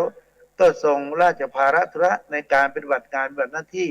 ในส่วนต่างๆเพื่อการอยู่ดีมีสุขของประชาชนโดยประการทั้งปวงเพราะฉะนั้นน้ำพระทัยของพระองค์ผู้ทรงพระคุณอันประเสริฐนั้นเป็นสิ่งที่เราทั้งหลายได้ประจักษ์แจ้งอยู่ความมั่นคงและความเจริญการอยู่ดีมีสุขของประชาชนคนทั้งหลายนั้นเป็นส่วนสำคัญที่พระองค์ทรงมุ่งมั่นทรงกระทำให้ปรากฏโดยประการทั้งปวงฉะนั้นในวาระนี้เป็นวาระที่พระองค์นั้นเจริญพระชนม์90 พระพรรษาในโอกาสนี้คณะสงฆ์พร้อมทั้งพระสงฆ์นิกรชาวไทยทั้งหลายต่างสำนึกในพระมหากรุณาธิคุณในโอกาสนี้คือวันคล้ายวันเฉลิมพระชนมพรรษาครบ90 พรรษา12 สิงหาคมในศกนี้ฉะนั้นพระสงฆ์นิกรชาวไทยทั้งหลายโดยเฉพาะหนเหนือและพระสงฆ์นิกรชาวไทยโดยทุกหมู่เหล่านั้นก็ขอกราบอาราธนาคุณพระศรีรัตนตรัยและอานุภาพแห่งสรรพสิ่งอันเป็นสิริมงคลทั้งหลายได้โปรดอภิบาลคุ้มครองป้องกันรักษาถวายพระพรมงคลแด่สมเด็จพระนางเจ้าสิริกิติ์พระบรมราชินีนาถบรมราชชนนีพันปีหลวงให้ทรงประจักษ์สัพพโรคาพาสทรงพระเกษมสำราญทรงพระเจริญสิริสวัสดิ์พรั่งพร้อมด้วยจุลพิทพชัยมีพระเกียรติคุณแผ่ไพศาลไปในที่ทุกสารในการทุกเมื่อมีพระประสงค์จำหนงหมายสิ่งใดขอจงสำเร็จสมดังพระราชวิทัยตามปรารถนานั้นทรงสิทธิ์เป็นมิ่งขวัญร่มเกล้าของพระสงฆ์นิกรชาวไทยตลอดกาลและตลอดไปเทอญขอถวายพระพรกับในโอกาสนี้ท่านพระครูพิกิตรสรการวัดพระธาตุศรีจอมทองวรวิหารอำเภอจอมทองจังหวัดเชียงใหม่จะได้ประกอบพิธีปลายสีทูลพระขวัญปัดเคราะห์ตามประเพณีล้านนาสืบต่อไปขอกราบนิมนต์ครับ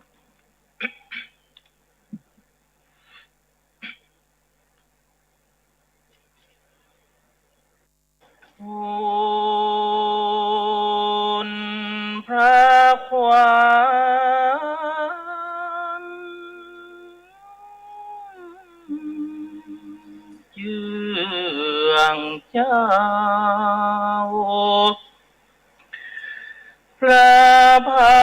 นปี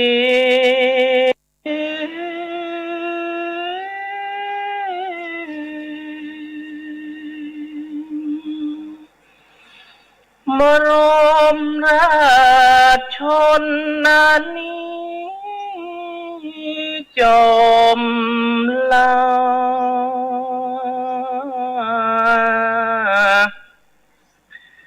เจริ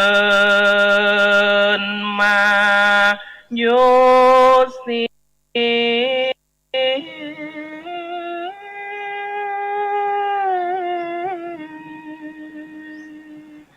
เป็นมิ่งใจ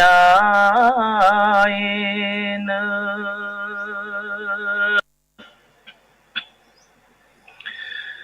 สุขเกษมแกร่งกล้า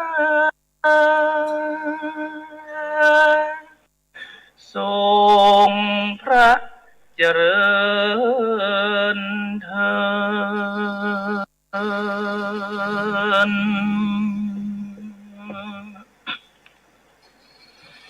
อังเจ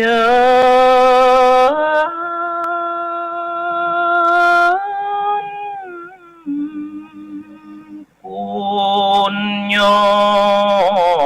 ดแก้วตั้งสาม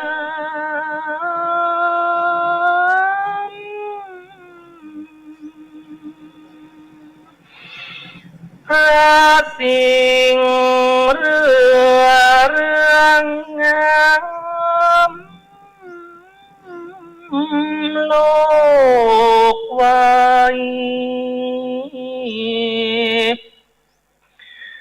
มาพิบาลได้จุยกรรมฉันสา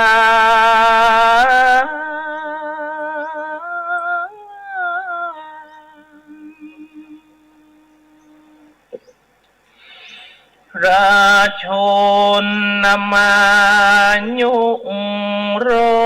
อยพันษา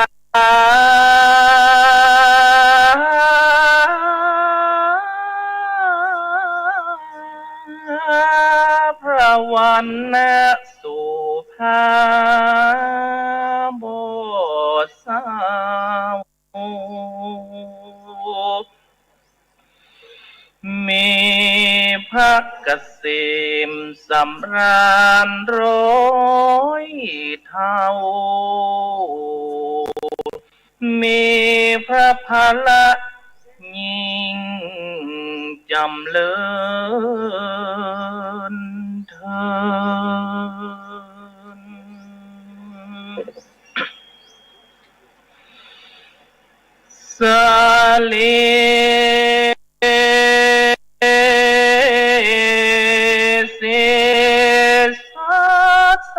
เดสุมังกาลลำเลิศอุตตมโจกพระเสดวรติทิโจกใจญาวันนั้นที่9 สิงหาคมมาถึงไขว้พุทธศักราชใด2565ตัวขานสังวาจันเลสีเรื่องไรล้านนาไทยตัดปีกดยีสมเด็จพระนางเจ้าสิริกิติ์พระบรมราชินีนาถพระบรมราชชนนีพันปีหลวงองค์สถิตในหาไทยตูองปวงราชเจ้าไทยเจริญ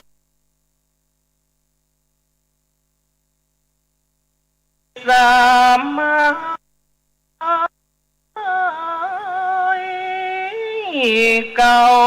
90 ชนมาพันษาใสมาจุดยอดเป็นมงคลยอดแห่งถวยราชแดนไทยบัดนี้หลวงพ่อเจ้าคณะใหญ่หนเหนือเจ้าคณะภาค4 5 6 7โจทย์นาเจอ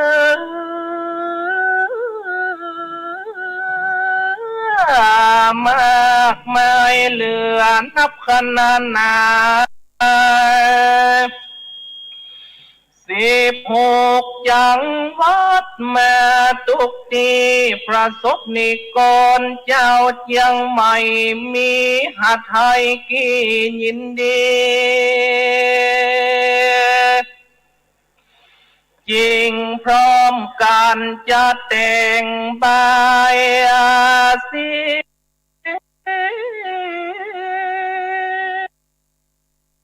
ทูลพระควันจอมเมราชชน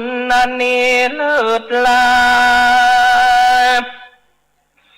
มวลคณะสงฆ์ไทยฟ้า ขอตั้งสัตยาธิฐานเงินเจิญพระไตรรัตนาโอฬารวโรภาสตั้งพระมหาจินนาธาตุเจ้าสีจอมต้องมีฝ่ายไตพระธาตุหาลีปุญใจยิ่งใหญ่พระเมาลีตั้งพระธาตุเจ้าสุเทพกิเลสีพุทธปารมีพระสิงห์เจ้า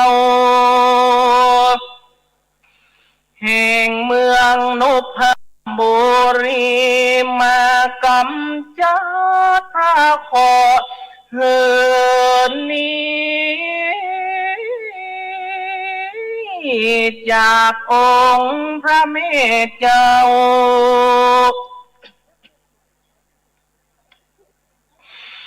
สัปปาวาพระเคราะห์งัดร้อนเอาในพระวรกายเหือใดเหือดหา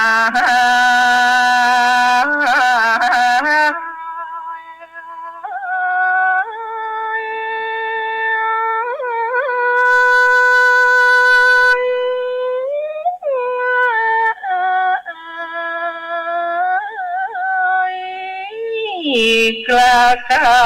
ดเธอปราศจากยังพระโคหมู่มนทินพระโคมาตั้งฟ้าและตั้งดินขอเหินดับดาสินมิงงามมนอไก่ขานนกประเคาะหมู่ภัยญาพระกันแสงสุกายามณีทายุทาประเคาะหลังเล่นนายามหาเฮือในไก่กานิลาดปราดูดังน้ำกิ่งตกจากใบบัวไม่บอนเฮือพระเคาะหลีกจรสเด็นไปกา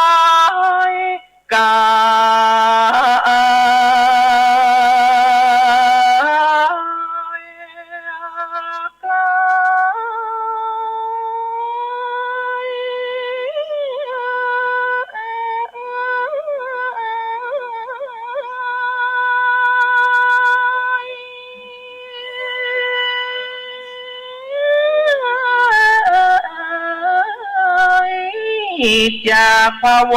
รกายเบิดนี้และนางพุทโธทอดธัมโมทอดสังโฆทอดพุทโธทอดธัมโมทอดสังโฆทอดพุทโธทอดธัมโมทอดสังโฆทอดไสยัตถิทังหูลูสวาหายบัดนี้ขออังเชิ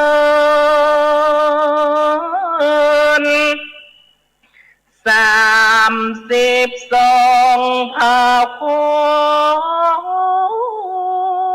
รแห่งพระบรมราชชนนีพันปีหลวง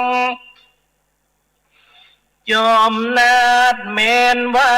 พระควันกระการสาเดชไปลิคเลศเหี่ยวพาเมนพระควันสาเดชเคลื่อนคานโดยดุงป่าใหญ่เขตพนาลอย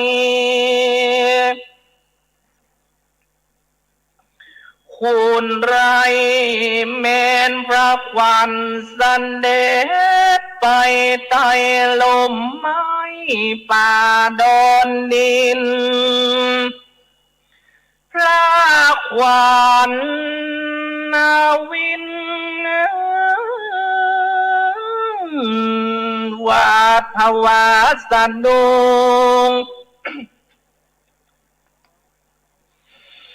พระหาไทยสวานนาฟุ้งพระควันให้ขออัญเชิญพระควันสานเดชมาตามสายเส้นไม้ขอพระควันเสด็จมาตามสายเส้นได้อัญเชิญพระควันองค์เมนาไทยยกย้ายสู่ใบสีทรงโสมนัสโดยบุพามาลีหอมอ่อนอ้อยอันถวยราชแต่งร้อยทูลถวายเหือกรรมาภาพจับบรรยายนานาบุพชาติมีตั้งดอกกุหลาบเล่มมาลิวันเงินเอื้องคำเล่เอื้องมอนไข่จางงานนาวใส่ทุนขันใบสีบีนมแมวดีมีลายจันเป็นขอบการงามทลา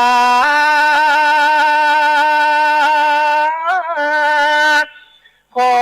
อัญเชิญพระควันเสด็จมาบัดนี้เติดเนิบพอพระควันเสด็จมาตอดพระเนตรหมู่บวนบุพามาลีแล้วขอได้เสวยพระกายาหารพองแผ้วเรอเลิศรถนี้อันถวยแต่งใบไว้พร้อมต่างนบน้อมเก่าทุนถวาย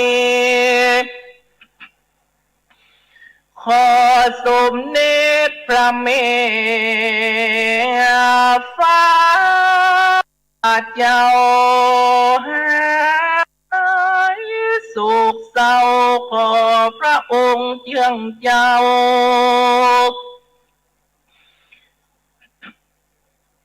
นายพัฒนา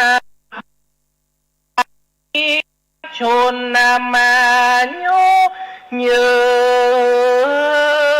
นนานลอยสาวพันษาเป็นขนาดมีพระพรรณาสู่พระขนาดเรืองทรงพระกาเสมสำราญเหือดเศร้ามีพระพรณาไม่ดีลอยเท่าทวีพูนหอสาธิตใน พระปารมีคุณพระอิสริยยศได้หรือจะปรากฏตัวไตรลูกลาคือมวลไพรฟ้าผ้าบาลาดี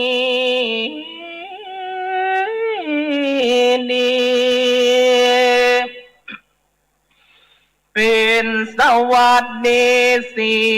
คู่ไทยคู่ฟ้าขอองค์พระผ่านลาสูงพระเจริ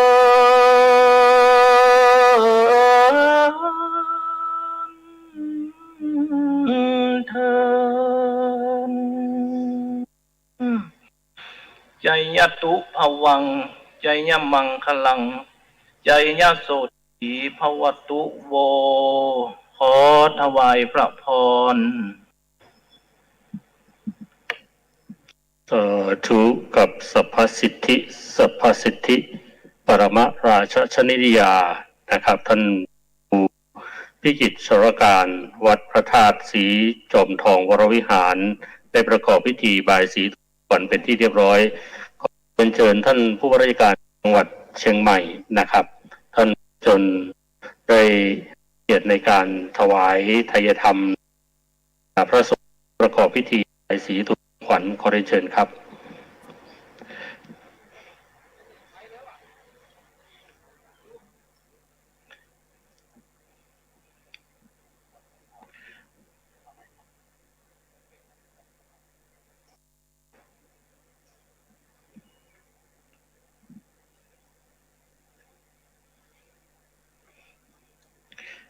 และในโอกาสนี้ขอเรียนเชิญนายศิบวรแก้วงามงานพระพุทธศาสนาแห่งชาติได้จุดเทียนทรงธรรมข้างธรรมาสน์หลังจากนั้นจะได้กราบรัตนาพระเดชพระคุณพระราชมุนีเจ้าว่าดอกพระรามหลวงนะได้เมตตาเป็นองค์แสดงพระธรรมเทศนาสรากริวิชาสูตรเป็นลำดับสืบต่อไป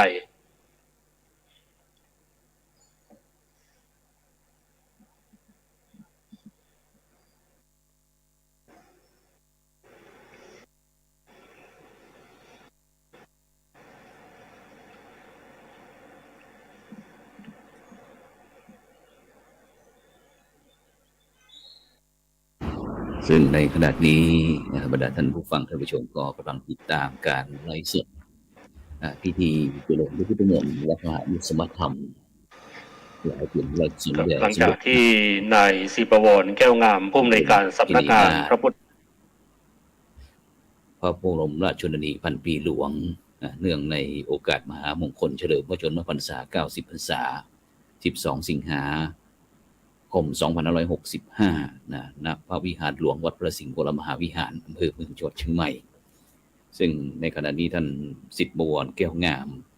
ผู้อำนวยการสำนักงานพุทธศาสนาแห่งชาติก็ได้จุดเทียนส่องธรรมซึ่งในขณะนี้พระเดชคุณท่านอาจารย์เจ้าคุณพระราชมุนีเจ้าอาวาสวัดสันดอกพระอารามหลวงเจ้าคณะอำเภอเมืองเชียงใหม่วันนี้ก็จะเป็นองค์แสดงพระธรรมเทศนาแบบพื้นเมืองเหนือเรื่องสารากริวิชาสูตรฉะนั้นก็บรรดาท่านผู้ฟังท่านผู้ชมที่กำลังติดตามการไลฟ์สดอยู่ก็สามารถที่จะส่งข้อความมาทางอินบ็อกซ์ของเราได้นะชัดเจนเป็นอย่างไรบ้างนะเพราะว่าวันนี้ถือว่าเป็นวันมหามงคลที่ประสบนิกรชาวไทยโดยทั่วประเทศทั่วโลกนะโดยเฉพาะ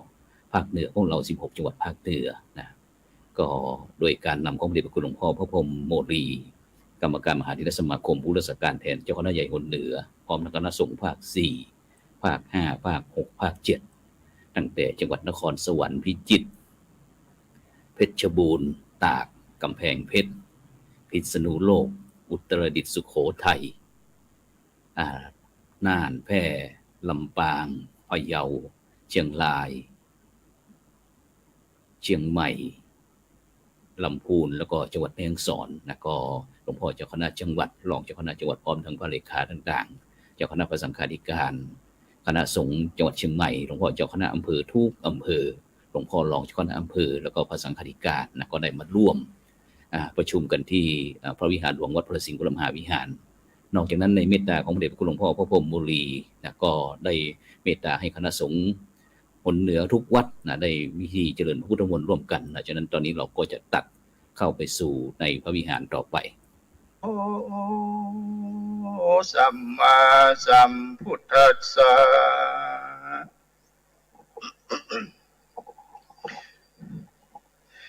เอวัมเมสุตังเองกังสัมมายังปังกวาราจังกังเฮวิหารันเตงเกณจังโกนเตปัมพันเตเตนะโคปนัสสมเยนะอายสมาอานันโทอัมปันเทงโกโหติทุงกินโตภะละหังกิลาโนอันทังโคภะคะวาเยนะยันสัมมานันโทเตนุปัสสังกัมเมงอุมปัสสังกัมมินโตปัญญาเตอันสันเนเนสิทิเนสัญชังโคภะคะวาอายสมันตังเอตันทาวจังกันเจอนันทะคัมมันเนยังกันเจยาปนิยังกัจเจงทุงกเวนทันนาปันเตกัมมันติโนอภิกัมมันติอภิกัมโมสนังปัญญายันติโนอภิกัมโมตินะเมพันเตกัมมนิยังนะยาปนิยังภาหามเวทุกเวนทันนาเบงกัมมันติโนกัมมันติอภิกัมโมสนังปัญญายันติโนปันติกัมโมนติอนันทหิมังสัลลังกาเลวิญจารสุตังผู้ขันหันตไสเตอนันทหิมังสัลลังกาเลวิญจารสุตังวาเจตกังวาเปตาสาหินเตอนันทาสลังกัลลิวิญจาสุตภเวสันติสัพยังวาโลมะหังโสวาโสภะเฮเยสันติจันโตปะเลสันนังภิกขุนังภิกขุณีนังอุปัสสกาอุปัสสิกานังมหิเตอันทายาหิตายาสุขายาจาหิอนันทาสัมมาสัมพุทเทหิตังวิปัสสิอนันทาสัมมาสัมพุทธัสสะอิมังสังกัลเลวิญจาสุตังภาสิตังสิกิกัมปิอนันทะสัมมาสัมพุทธัสสะอิมังสลากัลลิวิจาสุตังมะยาปิอนันทะสัตเมอนันทะเอตระหิสัมมาสัมพุทเทนะอิมังสลาวิจาสุตังภาสิตังสโกเทวนมินโทอิมังสัลลังกัลเลงเวนจานสุตังภาสิตังอโหสิอมลาทุศิลาอุทุลาทุตุลาทุตุลาสัตุลาตุลาปันดุลามัตุลาปุพลาโลกิลากาลติโยโกจิอนันทานาโตโคตโตวาปัทโตวารักโตวาอุคันหิสติวาทาริสติวาวาเจสติวา นะโจเรนะโสกาลังกลิสตินะอุทเกนะโสกาลังกลิสตินะปิสาเจนะโสกาลังกลิสันตินะนาเคนะโสกาลังกลิสตินะโจเรนะโสกาลังกริสตินะพยาธินะโสกาลังกลิสติอัญญตเรนะอัญญตระกัมมวิปาเกนะจรายาติตัสสะทุทจิตโตยาวทัปปติวิจาวทัปปติอโลโกทัปปติตังโกปนิตังทุกขสมุทัยโยอริยสัจจังปญินันติเมภิกขเวภุเพยานันโนสุเตสุธัมเมสุจักขุงวัฏปฏิยานังปฏิปัญญาวัฏปตังทุกขานิโรธคัมวินิโรโทอริยสัจจันติเมภิกขเวนันโนสุเตสุธัมเมสุจักขุงวัฏปฏิยานังวัฏปฏิปัญญาวัฏวิจาวัฏปฏิอโลโกตังโกปนิตังทุกขานิโรโทอริยสัจจังสัจจิกาตัพันติเมภิกขเวภุเปอนันโนสุเตสุธัมเมสุจักขุงวัฏปฏิยานังวัฏปฏิปัญญาวัฏปฏิวิจาวัฏปฏิอโลโกวัฏปฏิตังโกปนิตังทุกขานิโรโทอริยสัจจิกาตัพันติเมภิกขเวภุเปอนันโนสุเตวัฏปฏิยานังปัญญาวัฏปฏิวิจาวัฏปฏิอโลโกวัฏปฏิอิทังทุกขานิโรธคามินีปฏิปทาอริยสัจจันติเมภิกขเวภุเพอนันโนเตสุธัมเมสุจักขุงวัฏปฏิยานังวัฏปปัญญาวัฏปฏิวิจาวัฏปฏิอโลโกวัฏปฏิตังโกอนิตังทุกขานิโรธคามินีปฏิปทาอริยสัจจังภเวทัพพันติเมภิกขเวภุเพอนันโนสุเตสุธัมเมสุจักขุงวัฏปฏิยานังวัฏปฏิปัญญาวัฏปฏิวิจาวัฏปฏิอโลโกวัฏปฏิตังโกปนิตังทุกขานิโรธคามินีปฏิปทาอริยสัจจังภเวตันติเมภิกขเวภุเพอนันโนสุเตสุธัมเมสุจักขุงวัฏปฏิยานังวัฏปฏิปัญญาวัฏปฏิวิจาวัฏปฏิอโลโกวัฏปฏิญาวกิลัญจเมภิกขเวเมสุจโตโสอริยสัจเจสุเอวันติภริวัตังดวาตสักการังยถาภูตังญาณทัสสนังนะสุวิสุทธังอโหสิเนวตาวะอังภิกขเวสเทวะเกโลเกสมารเกพรหมเกสัสสมณะพัมมณิยาปชายะสเทวมนุสยานุตรังสัมมาสัมพุทธิงอภิสัมพุทโธปัจจัญญาสิงหโตจะเมภิกขเวเมสุจโตโสอริยสัจเจสุเอวันติปริวัตังดวาตสักการังอภูตังญาณทัสสนังสุวิสุทธังอโหสิอัฏฐังภิกขเวสเทวะเกโลเกสัมมาระเกสัพพมเกสัสสมณะพรหมณิยชายาสเทวมนุสยานุตรังสัมพุทธิงอภิสัมพุทโธปัญญญาสินัญจะปนเมทัสสนังทิอภุปปะเมวิมุตติยะจตินาติธานิปุณภโวติธรรมโวจะภควาอัตตันโภวาสิตาวินัมัสมิจปนาวยากรณัสมิงปัญญามเนยัสมะโตปุณัญญาสะชังวิตัมมลังดัม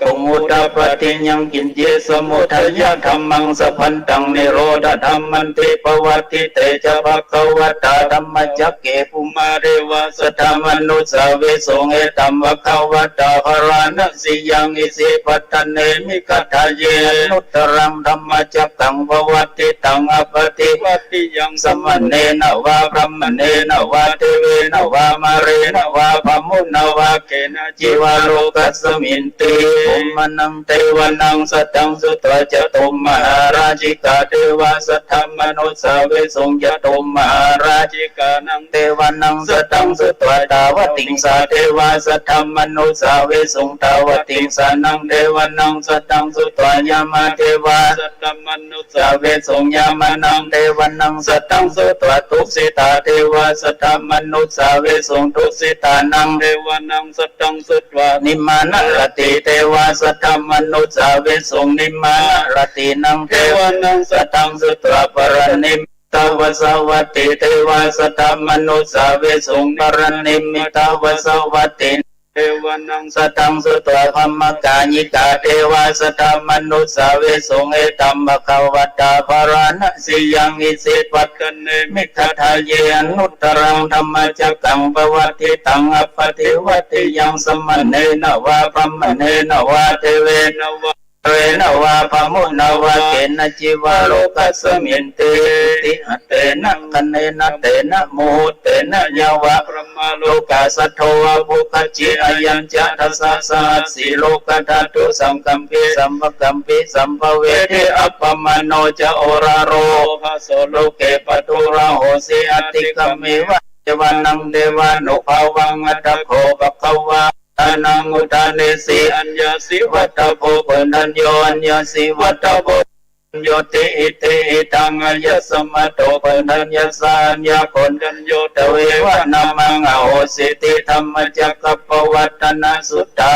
เสวนาจะปาลานังปันติตานัญจะเสวนาปูจาจะปูจานิยานังเอตัมมังกลมุตตมังปฏิรูปเทสวาสจะปุเปจะกัตตะปุญญาตาตะสัมมาปณิทิจเอตัมมังกลมุตตมังเบาสัจจัญจะสิปัญจะวินโยจะสุสิกิโตสุภาสิตาจะญาวะจะเอตัมมังกลมุตตมังมัตตาปิโตอุปทานังพุทธทารสสังฆโหอนาคุลาจะกัมมันตาเอตัมมังกลมุตตมังทานัญจะธรรมจะอิญญาจะญาตกานัญจะสังฆโหอนาวจนิกัมมันเอตัมมังกลมุตตมังหรติวิรติปปามัจจปนาจะสัญญโมอภมาโทจะธรรมเมสุเอตัมมังกลมุตตมังคารโหจะเนวะโตจะสันตเทจะกตัญญูตากาเลนะธรรมโสวนังเอตัมมังกลมุตตมังขันติจะโสวะจะสตาสัมมนานัญจะทัสนังกาเล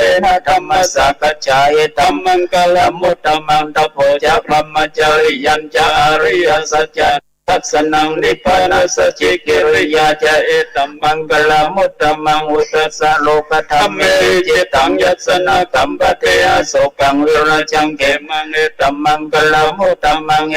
ติสันกัตตนาสัพพธรรมะปราจิตตัสสัพพทาสติงกัจฉันเตตันเตสังมังกลมุตตมันเตมังกลสุตังยังกิจิวิตังวาลังวาสเกสุวายังรัตนังวันนิตังนโนสมังเตตถาคเตนะอิธัมปิพุทเทรัตนังวันนิตังเอเตสัจเจนะสุวัตเตหนตุขยังวิราคังอมตังวันนิตังยตัสสะคาสักยามุนีสมัยโตนะเตนะธัมเมนะสมาธิกินเจเปธัมเมรัตนังวันนิตังเอเตนะสัจเจนะสุวัตเตโหตุยัมบุตาเสโตปริวันนะเยสุจิงสมาธิมานันดาริกัญญมโหสมาธินาเตนะสมโมนาวิจเตธัมเปธัมเมรัตนังวันนิตังเอเตนะสัจเจนะสุวัตเตโหตุเยปุคลาอัตสตังวัสตาจตาริเอตานิยุกันนิโหติเตทักขินยาสุขตัสสาวกายเตสุตินานิมาปลาเนดัมเปสังเกรัตนังวันนิตังเอเตนะสัจเจนะสุวัตติโหตุเยสุปยุตตามนัสสะทัลลเหนะนิกามิโนโคตมัสสะมิเตปฏิปตามัตตังวิกาลธามุทานิพุติงบุญจมานาอิตัมปิสังเกรัตนังวันนิตังเอเตนะสัจเจนะสุวัตติโหตุขินังวุรานังนวังนาทิสัมภวังวิรัตจิตตยติเกปวัสสมิงเตขินาวิชาวิรุรายิฉันดานิปันติเรลายะทายัมปฏิโพหิธัมปิสังเกรัตนังนิตังเอเตนะสัจเจนะสุวัตติโหตุญาณิทัพพุตานิสัมมากัตตานิภูมานิวายานิวันตริเกตถาคตเทวมนุสสปุจิตตาสัมมาสุวัตติ นิทพุทธสมาคตานิภุมานิวายานิวะอันตริเขตถาคตังวมนุสโพจิตังธัมมังนัมมะสามาสุวัติโหตุยานิทพุทธานิสมาคตานิภุมานิวายานิวะอันตริเขตถาคตังเทวมนุสโพจิตังสังฆังนัมมะสามาสุวัติโหตุรัตนสุตตาตัญจะสัพพโรกัสสมิมนะสัมภาวเยอปริมาณังอุตังอโตจติริยัญจาสัมปัตรังสัพพตังติทันจรังนิสินโนวาสยโนวายาวัตสะวิคตาเมโตสันเตงะติทยาพระมเมตังวิหารังเอตัมมาสินจานุปกรรมศิรวาทัสเนนะกามเมสุวินัยในจตุกปัสสยังพุทธเลติติกรณียเมตันสุตตาปมโนพุทโธปมโนธัมโมปมโนสังโฆปมโนวันตานิสิริงสปานิอหิวิจิกาสตาปฏินานาภิสรโภมุสิกาคตาเมราคาคตาเมปริตาปฏิกัมมันโตอุตานิโสนะโมภะคะวะโตนะโมสัตตนะสัมมาสัมพุทธานังขันธปริตาอุเทตยัญจักกุมายกาลาจาริสวรรณโนปัทวิปปะโสตังตังนามัสสามิอริสวรรณังปัทวิปปะสังตยจักขุตาวิหาเรมุทิวสังเยมัมมนาเวตะโพสัพพะธัมเมเตเมนะโมเตจมังปะรายันตุตุพุทธานังนัมมตุโพธิญาณโมวิมุตตานังนัมโมวิมุตติยาอิมังโสปริตังกัตตโมโรจารติเอสนาทิโลเกศิลคุณโนสัจจังโสจยนุทยาเตนะสัจเจนะกามิสัจจกิริยามนุตตรังอวชิตตวธรรมะพรังสริตตวภูปเนสัจจะปรมวัสยาสัจจกิริยามะสังสันขาปัตตนาสันวัญญนามัตวิตาดนิกันตาจตเวทาปฏิกัมมาสาสัจเจกเตไมหังมหาปัจจลิโตสิกิวัจเจสิโสรสักกรินิอุตตะกังปัตตวยถาสิกิสัจเจนะเมสโมนะเทสเมสัจจะปะมิติโสกวาระหังสัมมาสัมพุทโธวิจาจรณะสัมปันโนสุขโตโลกวิทูอนุตตโรปุริสธรรมสารถิสัทธาเทวมนุสานังพุทโธภควติสวากาโตภควตาธัมโมสันติติโกอาการิโกเอหิปัสสิโกโอปัญญิโกปัจจตังเวทิตาโพวิโยหิเตสุปฏิปันโนภควโตสวากสังโฆจุปฏิปันโนภควโตสวากสังโฆยะปฏิโนภควโตสาวกสังโฆสมิจิปฏิปันโนภควโตสาวกสังโฆยะติตังจตาริปุริสายุคานิอัตตปุริสปุคลาอิสะภควโตสาวกสังโฆอาหุนโยปะหุนโยทะเกนโยนิโยอนุตตรังบุญญาเขตังโลกัสสติอรัญญิรุขมุเรวะสุญญาคาเรวะพิโออนุสเรตาสัมพุทธังวิญญังตุมะกันโนติยานโนเจพุทธังสลายตาเจตังนาราสปังอัตถธัมมังสลายตานิยานิกังสุเตสิตังโนเจธัมมังสลายตานิยานิกังสุเตสิตังอัตถสังฆังสลายตาบุญญาเขตังอนุตตรังเอวัมพุทธังสลันตันมังสังกัญจาภิกขโวปัญญังวาจามิตัตตังวาโรมังโสวะสัตติติวิปัสสิสะนัมมตุจักขุมันตัสสะสิริมัตโตสิกิสสปินัมมตุสัพพุทธานุกัมปิโนเวสพุทธานัมมตุอาตคัสสะตปัตปันตัสสะมาระเสนาปมาติโนโกนาคัมมนัสสะนัมมตุพรหมนัสสะอุสิกัสสะปัสสะนัมมตุวิปมุตตัสสะสัพพทิอังกิลสัสสะนัมมตุปัญญพุทธัสสะสิริมัตโตโยหิปัตุขาปนุตานังเยจะปินิพุทธาโลเกยตาพุทธังวิปัสสิสุงเตชนะปิสุนามหันตาสารทายิตังเทวมนุสานังยังนัมมสันติโคจาจรณังมหันตังวิตสารตังวิจาจสัมปันนังพุทธังวันดามโคตมันติสัตตาสุเขนะขันโตพุทธาสันติกราตุนิตวังรักขิโตสันโตมุตโตสภาพเยนะจะสโรคะเนมุตโตสันตาปจิรามติกัน พุทโธจตุวังววัสสปิติโยวิวัจจันตุสัพพะโรโควินัสตุมะเตภวัตวันตรายโยสุขิติขายุภวะอภิวาทนาสิริสนิจังอาปจายโนจัตตารโอธัมมาวัฏอายุวันโนสุขังวลังยะโตหังวกินิอาริยายะจาติยาจโตนาปิจนามิสัญจิตจาปานังชีวิตาวโรเปตาเตนะสัจเจนะโสติเตโหนโตโสติขัปปัสสะโพจังโพสติโตธัมมนังวิจโยตถาเรยัมเปติปัสสติโพจังกาจตถาปริสัมมาทุเปขะโพจังกาสเตเตสัพพทัสสินามุนินาสัมมาทัพพตาตาภวตาสังวัตตันติอภิญญาญาณิพพานัญญาจะโพธิญาเอเตนะสัจวเจนะโสติเตตุสัพพทาเอกัสสมิงสัมมเยนะโตโมคคัลลานัญจักปังกิลันเนตุกิเตเทสวะโพจังเกสัตตะเทสยิเตจตังอภินันติตวารุ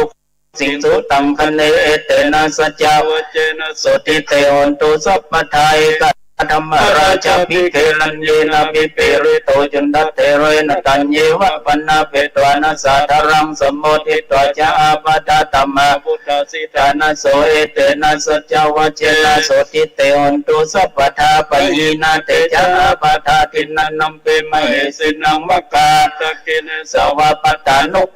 ธัมมตังเอเตนะสัจวะเจนะโสติเตโหนตุสัพทายังตุนิมิตังอวมังกลัญจโยจามนาโพสกุณสสะโตปะปะกะโหตุสุปินังกันตังพุทธานุภาเวนะวินาสเมนโตยันตุนิมิตังอวมังกลัญจโยจามนาโพสกุณสสะโตปะปะกะโหตุสุปินังกันตังธรรมานุภาเวนะวินาสเมนโตยันตุนิมิตังอวมังกลัญจโยจามนาโพสกุณสสะโตปะปะกะโหตุสุปินังกันตังสังฆานุภาเวนะวินาสเมนโตนัตถิเมสรณังอัญญังพุทโธเมสรณังวรังเอเตนะสัจวะเจนะโหนตุเตจยมังกลังนัตถิเมสรณังอัญญังธัมโมเมสรณังวรังเอเตนะสัจวะเจนะโหนตุเตจยมังกลังนัตถิเมสรณังอัญญังสังโฆเมสรณังวรังเอเตนะสัจวะเจนะโหนตุเตจยมังกลังกิจจิรัตนังโลวิจติเวเวตังมุตุรัตนังมุตตะสมานาทิตัสมาสติภวันตุเตยังกินจิรัตนังโลเกวิจติเวเวตังมุตุรัตนังธัมมะสมานาทิตัสมาสติภวันตุเตยังกินจิรัตนังโลเกวิจติเวเวตังมุตุรัตนังสังฆะสมานาทิตัสมาสติภวันตุเตติติมติเตโชชยสิติมาเยติมาปุณาปริมิปุญญาติกาลสัสสะปันตลาจิวาลนาสัมมัตตัสสะภะคะอะระหะโตสัมมาสัมพุทธัสสะทวัตติงสัมมาปุริสรคันนานุภาเวนะสิตยานุปยัญชนะนุภาเวนะทุตตระกัลภาเวนะฉัพพันนาลังนุภาเวนะโอมลานุภาเวนะทัสสะปารามิต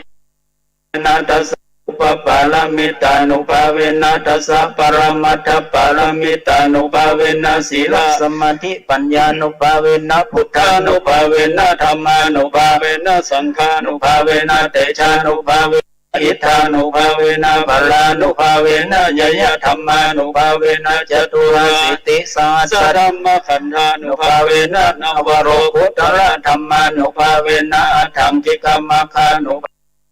ทัสมาปฏิญานุภาเวนะจละปิญญานุภาเวนะจตุสัจจญานุภาเวนะทัสสะพลญาณานุภาเวนะสัพพัญญรญาณานุภาเวนะเมตตากรุณามุทิตาอุเบกขานุภาเวนะสัพพปริตานุภาเวนะรัตนัตยสรณานุเวนะโตยังสัพพโรคโสภุปัตถวะทุกขโทมนัสสุปายาสาวินัสสันตุสัพพอันตรายปิวินัสสันตุสัพพสังฆปะตุยังสมิจันตุติกะตาตุยังหุนตุสตวัสสเจเวนะสมังกิโกตุสัพพทาคัสสะปัตตะวันนะภูมิคังคาสมุตตารักขกาเดวตาสทาตุเมอนุรักขันละมะ ชินินาถา สิริกิติเตวิสุตตมาตา ติปิญญาโหติมหาวชิลาลาชิโนอัญโยมีบาลเสวะติกัลลตัง มนาปิญญาสาพุทธนามิกา อังคาสัทธิปุญญากามิเน สัมมาการิเนโหติ สันหาวิญญาติกาสเพสังทายะวาสินังสุขัตถายะปยุญจเนจิลังภูมิพลังเสถัง อนุปันดาตหิงตหิงสัมปาเดเตกรัญญานิมหาการุญญาเจตสาสิปานิโนปะเยเตจะอนุสาสบังมันอนุนาติเยนิโสวันโนทักขานุรักขายะสัพพทาพุทธิทานิกาภวุกติคณาตัสโสกาบลาคัมมาทยาติกาสภาชีวิโนวิญโยตังปสังสันติปะคันนันติจะสัพพทาอิทานิสาวโยวุฒาปุณณะสัตสิกาปุณณเตสาป ปริชานันติเทมัสสาจยะมังกลังรัตนะเตญานุภาเวนะกตาปุญญานะเตสะวิชัตถะวิชะ มัลลาสาธิคายุกานิรานัญญาวันโนเปตาพโลเปตาสุขิตา ทุกขโรคะปยาติปะปะกายมุจจโตจิรังเจวโตตายานังสิเลโอตาวิ วิเศษโตวยากิติยัสโภวาจาปัญญายันโต ตุ นิ นิรันตลันติทุกขอาจนิทุกขปานิพยโตอาจนิตาสเพปิปานิโนเอตา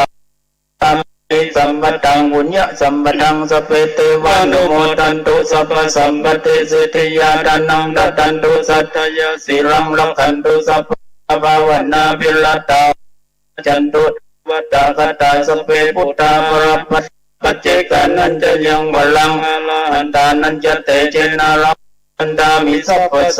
ปะหงสังอัสสมาเนมิตาสาวุตันตังคิเมกมุติตะโครสเสนมารัง นานาทิตัมมเวเทนาจิ จิ ต ต ว วามุนินโตตันเตจะสาภวัตุเตจยมังคลานิมาราติเรกมาติโยจิตสัพพรติงคุปนาลวะกามะขะมัตตยะกังวันติสุตันตา เวเทนาจิ จิ ต ตวามุนินโตตันเตจะสาภวัตุเตจยมังคลานินารากิลิงกจวรังอติมัตตาพุตังดาวกิจกรรมสนิวา สุตาลุนันตัง เมตตาโมเสกาเวทินาตวามิโนดันสาภวตุเตจยมังคลานิอุกิภกรรมติอัตตสุทารุนันตังดาวันติโยจนะปะตังกุลิมา มาลวันตัง กิติปิสังกตมโนจิตวามนินโดตันเตจะสาภวตุเตจยมังคลานิกัตตวนกตมุดารังอิวะกภินิยาจินจยตุตวัจนังตนกายมัจเจสันเตนะโสมะ เวเทนาจิ จิ ต ตวามุนินโดตันเตจะสาภวตุเตจยมังคลานิสัจจังวิหายมัตติสัจจกวัตเกตุงวัตปิโลปิตามนังอติอันดาพุตังปัญญาปฏิปัจจเลโตจิตวามุนินโดตันเตจะสาภวตุเตจยมังคลานินันโนปนันนปุจกังวิปุตังมหิติงพุเตนะเทระปุจเกนะธรรมาปยันโตอิตุปเตสวิทินา จิตวามุนิน โตตันเตจะสาภวตุเตจยมังคลานิทุกาติเตปุจเกนะสุทัตตาตังประมังวิสุทธิชุติมิติปกาวิตานัง ยานาคเต เตนะวิตินาจิตวามุนินโดตันเตจะสาภวตุเตจยมังคลานิเอตปิพุทธจยมังคลาทักขะโยวะจโนทินาทินเนสรเตมตันเดตวนันเนกวิวิธานิจุปัตตวานิโมขังอธิกรรมยนะโลสปัญโยมหากรุณิโกนะโทตายะสัพพปานินังบุเรตวปารมีสัพพปัตโตสัมโพธิมุต ธร ต ร มั มั ง ง เต เต นะ นะ สัจเตนะโหตุเตจยมังคลังจยันโตโพธิยามุเลสั สั ก กกยานั นั นั น น เด เด ว วะ ตันโนเอวังนวังวิจโยโหอิจยสุจยมังคเลอปราจิตปัลลังเกสิเสปัตวิโปกเรอภิเสเกสปะพุทธนังอกัปปตโตปโมทติสุนัขตังสุมังคลังสุภะปัตตังสุโหติตังสุขันโนสุโมโตจะสุยตังวมจาวิสุปตกินังกยกัมมัง วจากัมมังบ ปัทกินังปัทกินังมโนกัมมังปณิทิเตปัทกินาปัทกินานิกัตตวันนาลาวันตเตปัทกินเน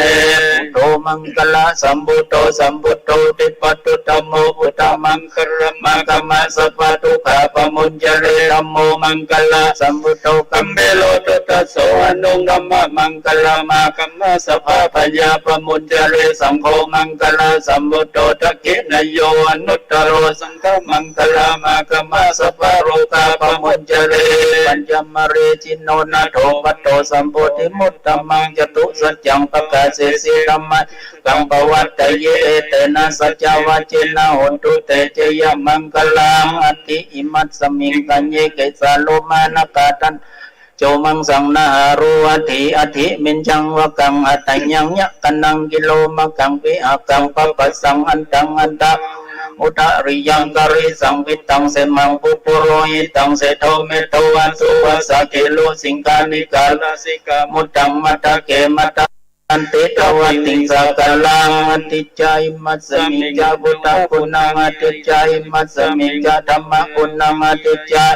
สมิจาสังฆคุณังสัพพะทุกขาสัพพะปัญญาสัพพะโรคาวิวัชเชเยมหาลาภังอายุวันนังภวันตุเตจันตัสสายมัสมิจาบุตตะคุณังยันตัสสายมัสมิจาธรรมะคุณังยันตัสสายมัสมิสังฆคุณังสัพพะทุกขาสัพพะปัญญาสัพพะโรคาวิวัชเชเยมหาลาภังอายุวันนังภวันตุเตอังคารัสสายมัสมิจาบุตตะคุณังอังคารัสสายมัสมิจาธรรมะคุณังอังคารัสสายมัสมิจาสังฆคุณังสัพพะทุกขาสัพพะปัญญาสัพพะโลกาวิวัชเชเยมหาลาภังอายุวันนังภวันตุเตอุทัสสายมัสมิจาบุตตะคุณังอุทัสสายมัสมิจาธรรมะคุณังอุทัสสายมัสมิจาสังฆคุณังสัพพะทุกขาสัพพะปัญญาสัพพะโรคาวิวัชเชเยมหาลาภังอายุวันนังภวันตุเตปรุตสายมัสมิจาบุตตะคุณังปรุตสายมัสมิจาธรรมะคุณังปรุตสาย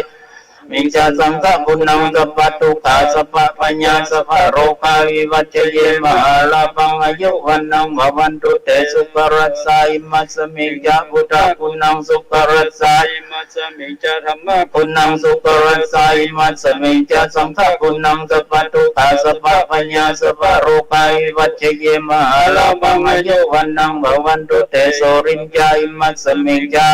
คุณังโสรินจายมัสมิจาธรรมะคุณนังโสรินจายมัสมิงจาสังฆคุณังสัพพะทุกขาสัพพะปัญญาสัพพะโรคาวิวัชเชเยมหาลาภังอายุวันนังภวันตุเตราหุจายมัสมิงจาพุทธคุณังราหุจายมัสมิงจาธรรมะคุณังราหุจายมัสมิงจาสังฆคุณังสัพพะทุกขาสัพพะปัญญาโลกาวิวัชเชเยมหาลาภังอายุวันนังภวันตุเตเกตุจายมัสมิจาพุทธคุณังเกตุจายมัสมิจาธรรมะคุณังเกตุจายมัสมิจาสังฆคุณังสัพพะทุกขาสัพพะปัญญาสัพพะโรคาวิวัชเชเยมหาลาภังอายุวันนังภวันตุเตตัจจตาเทวจตาพมจตามหาพมจตาอิสิจตามหาอิสิจตามุนีจตามหามุนีจตาปุริสจัตตามหาปุริสจัตตาจักรวัติจัตตามหาจักรวัติจัตตาพุทธปัจเจกพุทธจัตตาระหันตาจัตตาสัพพสิทธิวิจารณานังจัตตาสัพพโรกจริยาจัตตาสัพพโรกธิปติยานังจัตตาเอเตนะสัจจวะเจนะตุยังสุวัติโหนตุตุยังสหายนะโมพุทธัสสะนะโมธัมมัสสะนะโมสังฆัสสะสยติตังโอโรโรสายาหิริโอตตปะสัมปันนาสุขธรรมะสัมมาหิตาสันโตสปุริสาโลเกเทวะธัมมาติโหจเรสันติปัฏฐาปัฏฐานาสันติปัฏฐาวันจนามัตตาปิตาจนิกันตาชัตตาเวทาปฏิกรรมาสัญญาสนากตาพุทธเจตวมรังสวานังจตุสัจจังมัทธะสัมเยติหินสุนาราสภาตนังกราตโยพุทธาตวิสตินายกาสเปปฏิติตาไมหังมัทธะเกเตมุนิสราสีเสปฏิทิโตไมหังพุทโธธัมโมทวิโรจเนสังโฆปฏิทิโตไมหังอุเรสภาคุณากโรหะทะเยเมอนุโรโทสริพุทธ จัตตกินในโกนัญโยปิธิปัพพสมิงโมคัลลโนจวามะเกทักขินในสวรรค์ในไมหังอาสุงอนันดาราราคัสสโปจะมานาโมปะสงวามโสตเกเกสันติปิธิปัพพสมิงสุริโยวะปังกโรนิสินโนสิริสัมปันโนโสภิโตมุนีปุงกโวกุมารคัสสโปเทโรเมสิจิตวะระโกโสไมหังวัฏเนนิจังปฏิทาสิคุณากโรปุณโนอังคุลิมาโลจะอุปาลีนันทสีวลีอิเมปัญจมหาเทรานาลาเตติลักตามะมาเสสสิติมหาเทราจิตวันตาชินโนรสาจลันตาสิรเตเจนะอังกัมังเกสุสันติตาตนังปุระโตสิเมตสุตตังดัจจังวัสโตสิวะเมอังคุลิมาลกังคันดามุระปริตัญจอาตานาติยสุตตังกเสจตนังอสิเสสะปะการสันติตาชินานังวรสังยุเตธรรมะปะการลังกเตวสัตโตเมสักเจนะสัมมาสัมพุทธปัญจเลวตาปิตายจัจจตาภัยราชตุปัตวาเสสาวินยังยันโตอนันตาคุณเตสัจจินาปัญจรมัจจมิวิหารันตังมิตะเลสตาปาเลนตุมังสเวเตมหาปุริสาสัมภัยเจวเมกโตระโคสุระโคพุทธานุภาเวนะจิตุปัตตวธรรมานุภาเวนะจิตตาริสังโฆสังฆานุภาเวนะจิตตันตรายโยจารามิธรรมานุภาวะปาลิโตเทปัญจลาปันนะรัสปัฏฐานิทิตาอติอุณสวิจโยธรรมโมโลเกอนุตตโรสัพพสัตตาหิตัตถายะตังดวันตันในเทวเทวริวัจเจราจตันเตอมโนเสหิปาวะเกปยะเกนะเกวิเศพุทเตยะกาลมรณเนนะจัสสปัสสมามรณามุตโตทัพเปโตกาลมลิตังตัสเสวานุภาเวนะหุนโตเทโวสุขิสัตตาสุทัสสิรังสมาดายะธัมมังสุจริตังยะเลตัสเสวานุภาเวนะหุนโตเทโวสุขิสัตตาหิกิตังจินติตังปุจังดารนังวจนังปรุงปเรสัมเพสนังสุตตัสสายุปวัตติอาติอุณสสะธัมโมโลเกอนุตตโรสัพพสัตตาหิตัตถายะตังดวันตันในเทวเทวริวัจเจราจตันเตมนุเสหิปาวะเกพยะเกนะเกวิเศพุทเตยะกาลมรณเนนะจัสสปัสสมามรณามุตโตทัพโตกาลมาลิตังตัสเสวานุภาเวนะหุนโตเทโวสุขิสัตตาสุทัสสิลังสมาดายะธัมมังสุจริตังจริตัสเสวานุภาเวนะหุนโตเทโวสุขิสัตตาริกิตังจินติตังบูชังดารปัจจนังกรุงปริสันเตสนังสุตตัสสายุปวัตติอาติอุณสวิจโยธัมโมโลเกอนุตตโรสัพพสัตตาริตัตถายะตังดวันตันในเทวเทปริวัจเจราจตันเตมนุเสหิปวะเกเกนะเกวิเศพุเตยะกาลมรณเนนะจัสสปัสสมามรณามุตโตทัพเปโตกาลมริตังตัสเสวานุภาเวนะหุนโตเทโวสุขิสัตตาสุทัสสิวังสมาดายะธัมมังสุจริตังจริตัสเสวานุภาเวนะหุนโตเทโวสุขิสัตตาริกิตังจินติตังบูชังนรนังวจนังปรุงปเรสังเทสนังสุตตัสสายุปวัตติสักขตวพุทธรัตนังอุสัทธังอุตตมังวลังหิตังเดวัมนังวุตเตเจนะโสตินานัสันตุปัตถวาสเปตุภาอุปสมเมนตุเตสักขตวธรรมรัตนังอุสัทธังอุตตมังวะราหุปสัมมนังธัมมเตเจนะโสตินานันตุปัตถวาสเปพยาอุปสมเมนตุเตสักขตวสังฆรัตันสัตตังอุตตมังบรังอาหุนายังปาหุนายังสังฆเตเจนะโสตินาสันตุทวาสเปอุปสมเมนตุเตสัจจังเทวมนุสสานังกัตตุกังติติกังรัสสังลังลาวันนันเจวสัพพะยะติวินัสสันตุเอกทวีติจตุปัญจสัตตาตินังตถาญวัตตุกาวินัสสันตุจิวิตานังตตันตุเตจิตานังดันตัสสะอายุอนังสุขังวลังจิวิตานานุภาเวนะหุนตุชีวิตานังโดยโยตัตถะโอสัตถังอุตตมังวรังสริรังตุขังนาเสติเพสัจจังตานัมมุตตมังตัสสมาตรายะนะกัมปลายะนางอุจานิวรโลกัสมิปฏิทาวันติปานินางอิมินาจีวิตาเนนะโตมากังกิงภเวสติติกายุกาสตาวันตุสุกิตาวันตุอัปปทายโยโสทัตตังสีลาวันติสุ นาตานังวรังตตะชีวิตานังมหาพลังเอวังมหิติกาอิสายะติตังวุญญะสัมปทาตัสสมาธิวาปสังกันติปันติตากตาตันติทิอุณสสะวิจโยนิทิโตสุโขพุทธาอุปปโตสุขาสัทธัมมะเทศนาขาสังกัสสะสามัคคีสัมมัคคนังตโพสุโขคัตติโยเสโตชเนตัสสมิงเยโคตปัสสาลิโนวิชาจรณะสัมปันโนโสเสโทเทวมนุเสเทวตัปฏิอาทิจโจรทิมาปฏิจันเทมาสันนัตโตปฏิโยตัปฏิชายตัปฏิปัมมโนอัฏฐสัพพะมโหรตังพุทโธตัปฏิเตจสาโรคญะปรมาราภาสันตุถีปรมังดานังวิสัสสะปรมายตินิพพานังปรมังสุขัง สาธุ ในช่วงที่ประ ซึ่งในขณะนี้บรรดาท่านผู้ฟังท่านผู้ชมก็กำลังติดตามทีวีออนไลน์ช่องทำเป็นทีมได้ไลฟ์สดทางพิธีเจริญพระพุทธมนต์นวคหายุสมธรรมถวายเป็นพระราชกุศลแด่สมเด็จพระนางเจ้าสิริกิติ์พระบรมราชินีนาถพระบรมราชชนนีพันปีหลวงเนื่องในโอกาสวันมหามงคลเฉลิมพระชนมพรรษา90 พรรษา12 สิงหาคม 2565 ณ พระวิหารหลวงวัดพระสิงห์วรมหาวิหารอำเภอเมืองจังหวัดเชียงใหม่ซึ่งบรรดาท่านผู้ฟังท่านผู้ชมก็ได้เข้าร่วมพิธีเจริญชัยมงคลพุทธมนต์นวคหายุสมธรรมแบบพื้นบ้านล้านนาอย่างที่ได้คุยให้บอกว่าเป็น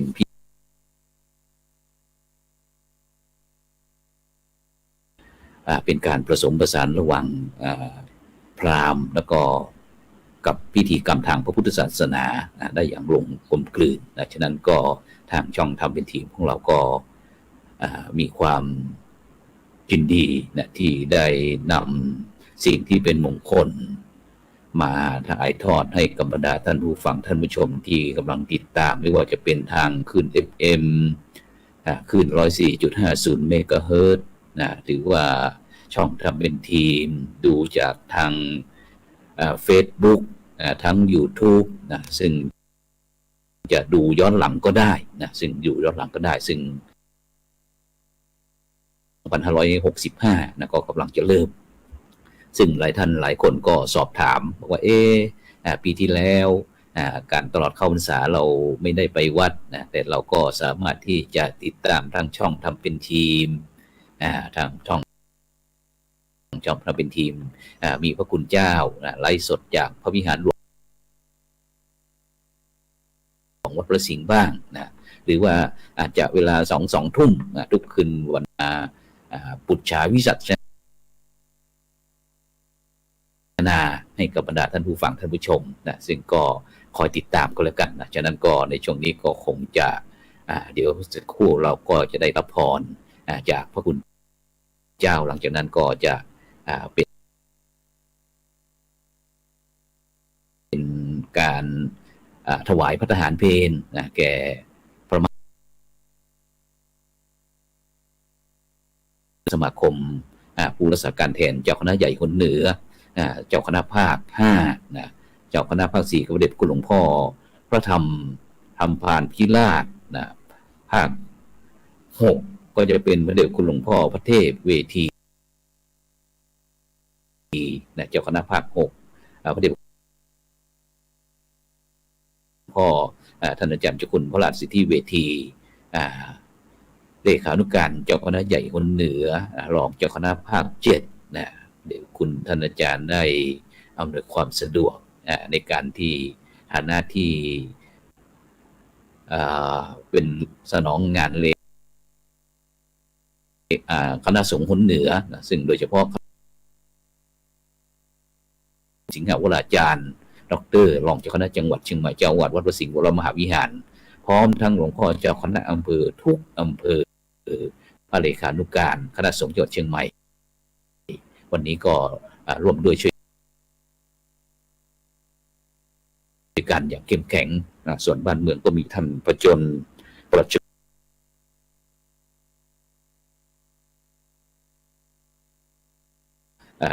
เมวะสัมจตุสพเพปุเรเปติโยเววัจจันตุโรโกวินาศตุมาเตภวัตวันตรายโยสุขิติกายุโกภวะอภิวาทนาสิริสานิจังวุฒาปัจจายโนจัตตารโอธัมมาวัฏันติ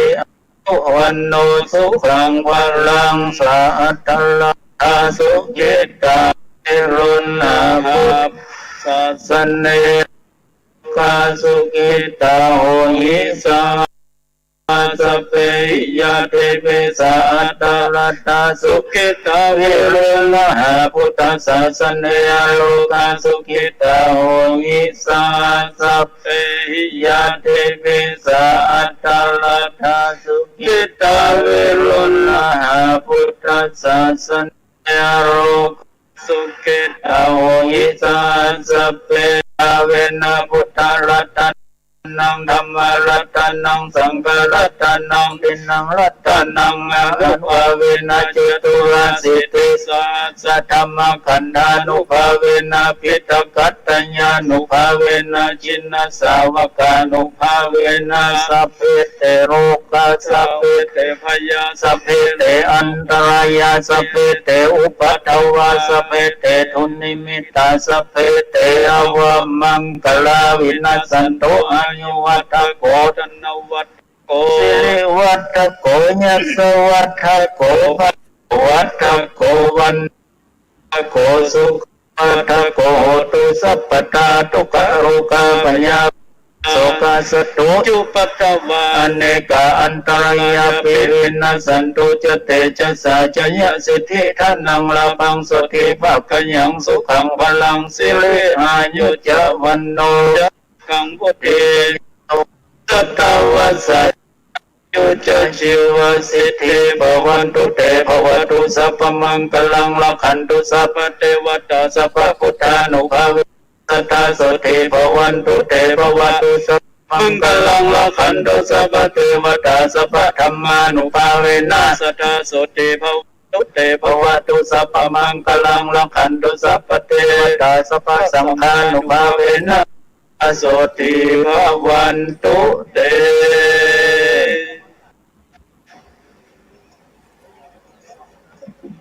กับก็ได้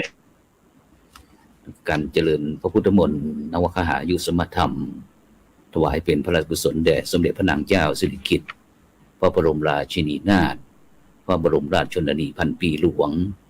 เนื่องในโอกาสวันมหามงคลเฉลิมพระชนมพรรษา90พรรษา12สิงหาคมปีพุทธศักราช2565ณพระวิหารหลวงวัดพระสิงห์วรมหาวิหารตำบลพระสิงห์อำเภอเมืองจังหวัดเชียงใหม่ซึ่งวันนี้นั้นได้รับความเมตตาจากคณะสงฆ์หุ้นเหนือนะโดยการนำของพระเดชพระคุณหลวงพ่อพระพรหมโมลีกรรมการมหาเถรสมาคมผู้รักษาการแทนเจ้าคณะภาคเจ้าคณะหุ้นเหนือนะเจ้าคณะภาค5พร้อมทั้งพระเดชพระคุณหลวงพ่อพระธรรมผ่านพิราชนะเจ้าคณะภาค4จังหวัดกำแพงเพชรเดชพระคุณหลวงพ่อพระเทพเวทีเจ้าคณะภาค6แล้วก็พระเดชพระคุณหลวงพ่อพระพรหมเสนาบดีเจ้าคณะภาค7พร้อมทั้งหลวงพ่อเจ้าคณะจังหวัดไม่ว่าจะเป็นจังหวัดนครสวรรค์พิจิตรเพชรบูรณ์กำแพงเพชรนะคณะสงฆ์หลวงพ่อเจ้าคณะจังหวัดตากสุโขทัยพิษณุโลกอุตรดิตถ์พร้อมทั้งหลวงพ่อเจ้าคณะจังหวัดน่านหลวงพ่อเจ้าคณะจังหวัดแพร่จังหวัดลำปางพะเยาแม่ฮ่องเชียงรายแม่ฮ่องสอนลำพูนแล้วก็จังหวัดเชียงใหม่พร้อมทั้งรองเจ้าคณะจังหวัดแล้วก็พระเลขานุการก็ได้เดินทางมาร่วมเจริญพระพุทธมนต์นวคหยุสมธรรมที่วัดพระสิงห์วรมหาวิหารซึ่งก็ตามมติมหาเถรสมาคมที่ให้คณะสงฆ์แต่ละภาคแต่ละหนได้ร่วมเป็นเจ้าภาพพิธีเจริญพระพุทธมนต์นวคหยุสมธรรม นะซึ่งโดยเฉพาะอย่างที่ทางคณะสงฆ์ภาคคณะสงฆ์หนเหนือนะคณะสงฆ์หนเหนือของเราก็จัดที่วัดพระสิงห์วรมหาวิหารคณะสงฆ์หนใต้นะหนใต้นี่ก็จะจัดที่วัดกระพังสุรินทร์จังหวัดตรังคณะสงฆ์หนกลางนี่ก็ในวันที่11สิงหาคมเวลา 17 นาฬิกานะที่วัดเทวราชกุญชรเขตดุสิตกรุงเทพมหานครคณะสงฆ์หนตะวันออกก็จัดในวันนี้เช่นเดียวกันก็เป็นวันที่9สิงหาคมเวลา 17 นาฬิกาจุด0 นหรือว่า 5 โมงเย็นนะณวัดไตรมิตรวิทยารามเขตสัมพันธวงศ์กรุงเทพมหานครแล้วก็ส่วนคณะสงฆ์ฝ่ายธรรมยุทธ์ก็จะจัดในวันที่10สิงหาคมก็คือวันพรุ่งนี้ก็เวลา 16 นาฬิกาจุด0 นหรือว่าบ่าย 4 โมงนะที่วัดเทพศิรินทราวาสเขตป้อมปราบศัตรูพ่ายกรุงเทพมหานครนะซึ่งในที่ได้ปฏิบัติตามประชุมมหาเถรสมาคมที่ครั้งที่15ประจำปีพุทธศักราช2565ในวันที่10มิถุนายนนะเลขาธิการมหาเถรสมาคมเสนอว่าตามที่สำนักงานพุทธศาสนาแห่งชาตินะได้กำหนดพิธีเจริญพระพุทธมนต์นวคหายุสมธรรมถวายเป็นพระกุศลแด่สมเด็จพระนางเจ้าสิริกิติ์พระบรมราชินีนาถพระบรมราชชนนีพันปีหลวงเนื่องในโอกาสวันเฉลิมพระชนมพรรษา12 สิงหาคมประจำปี2565นะซึ่งวันนี้ทางคณะสงฆ์หนเหนือโดยคณะสงฆ์ภาค4ภาค5ภาค6ภาค7นะต้องกราบขอบพระคุณพระเดชพระคุณพระมหาเถระทุกรูปหลวงพ่อเจ้าคณะจังหวัดรองเจ้าคณะจังหวัดโดยเฉพาะวันนี้ก็มีบรรดาพุทธศาสนิกชนคณะผู้ปฏิบัติธรรมจากวัดพระสิงห์วรมหาวิหารคุณครอบครัวคุณโยมชัยวัฒน์คุณลักษณะกับพันพงศกุลนะก็ได้นำน้ำอัญชันมาถวายแก่พระเดชพระคุณพระมหาเถระคณะสงฆ์หนเหนือวันนี้ด้วยนอกจากนั้นก็ยังมีโกดังขนมจากกาแฟชากาแฟน้ำปะนะจากจังหวัดลำพูนแล้วก็กาดลีเชียงใหม่ก็ได้ร่วมกันนำน้ำปะนะมาถวายในวันนี้นอกจากนั้นก็เป็น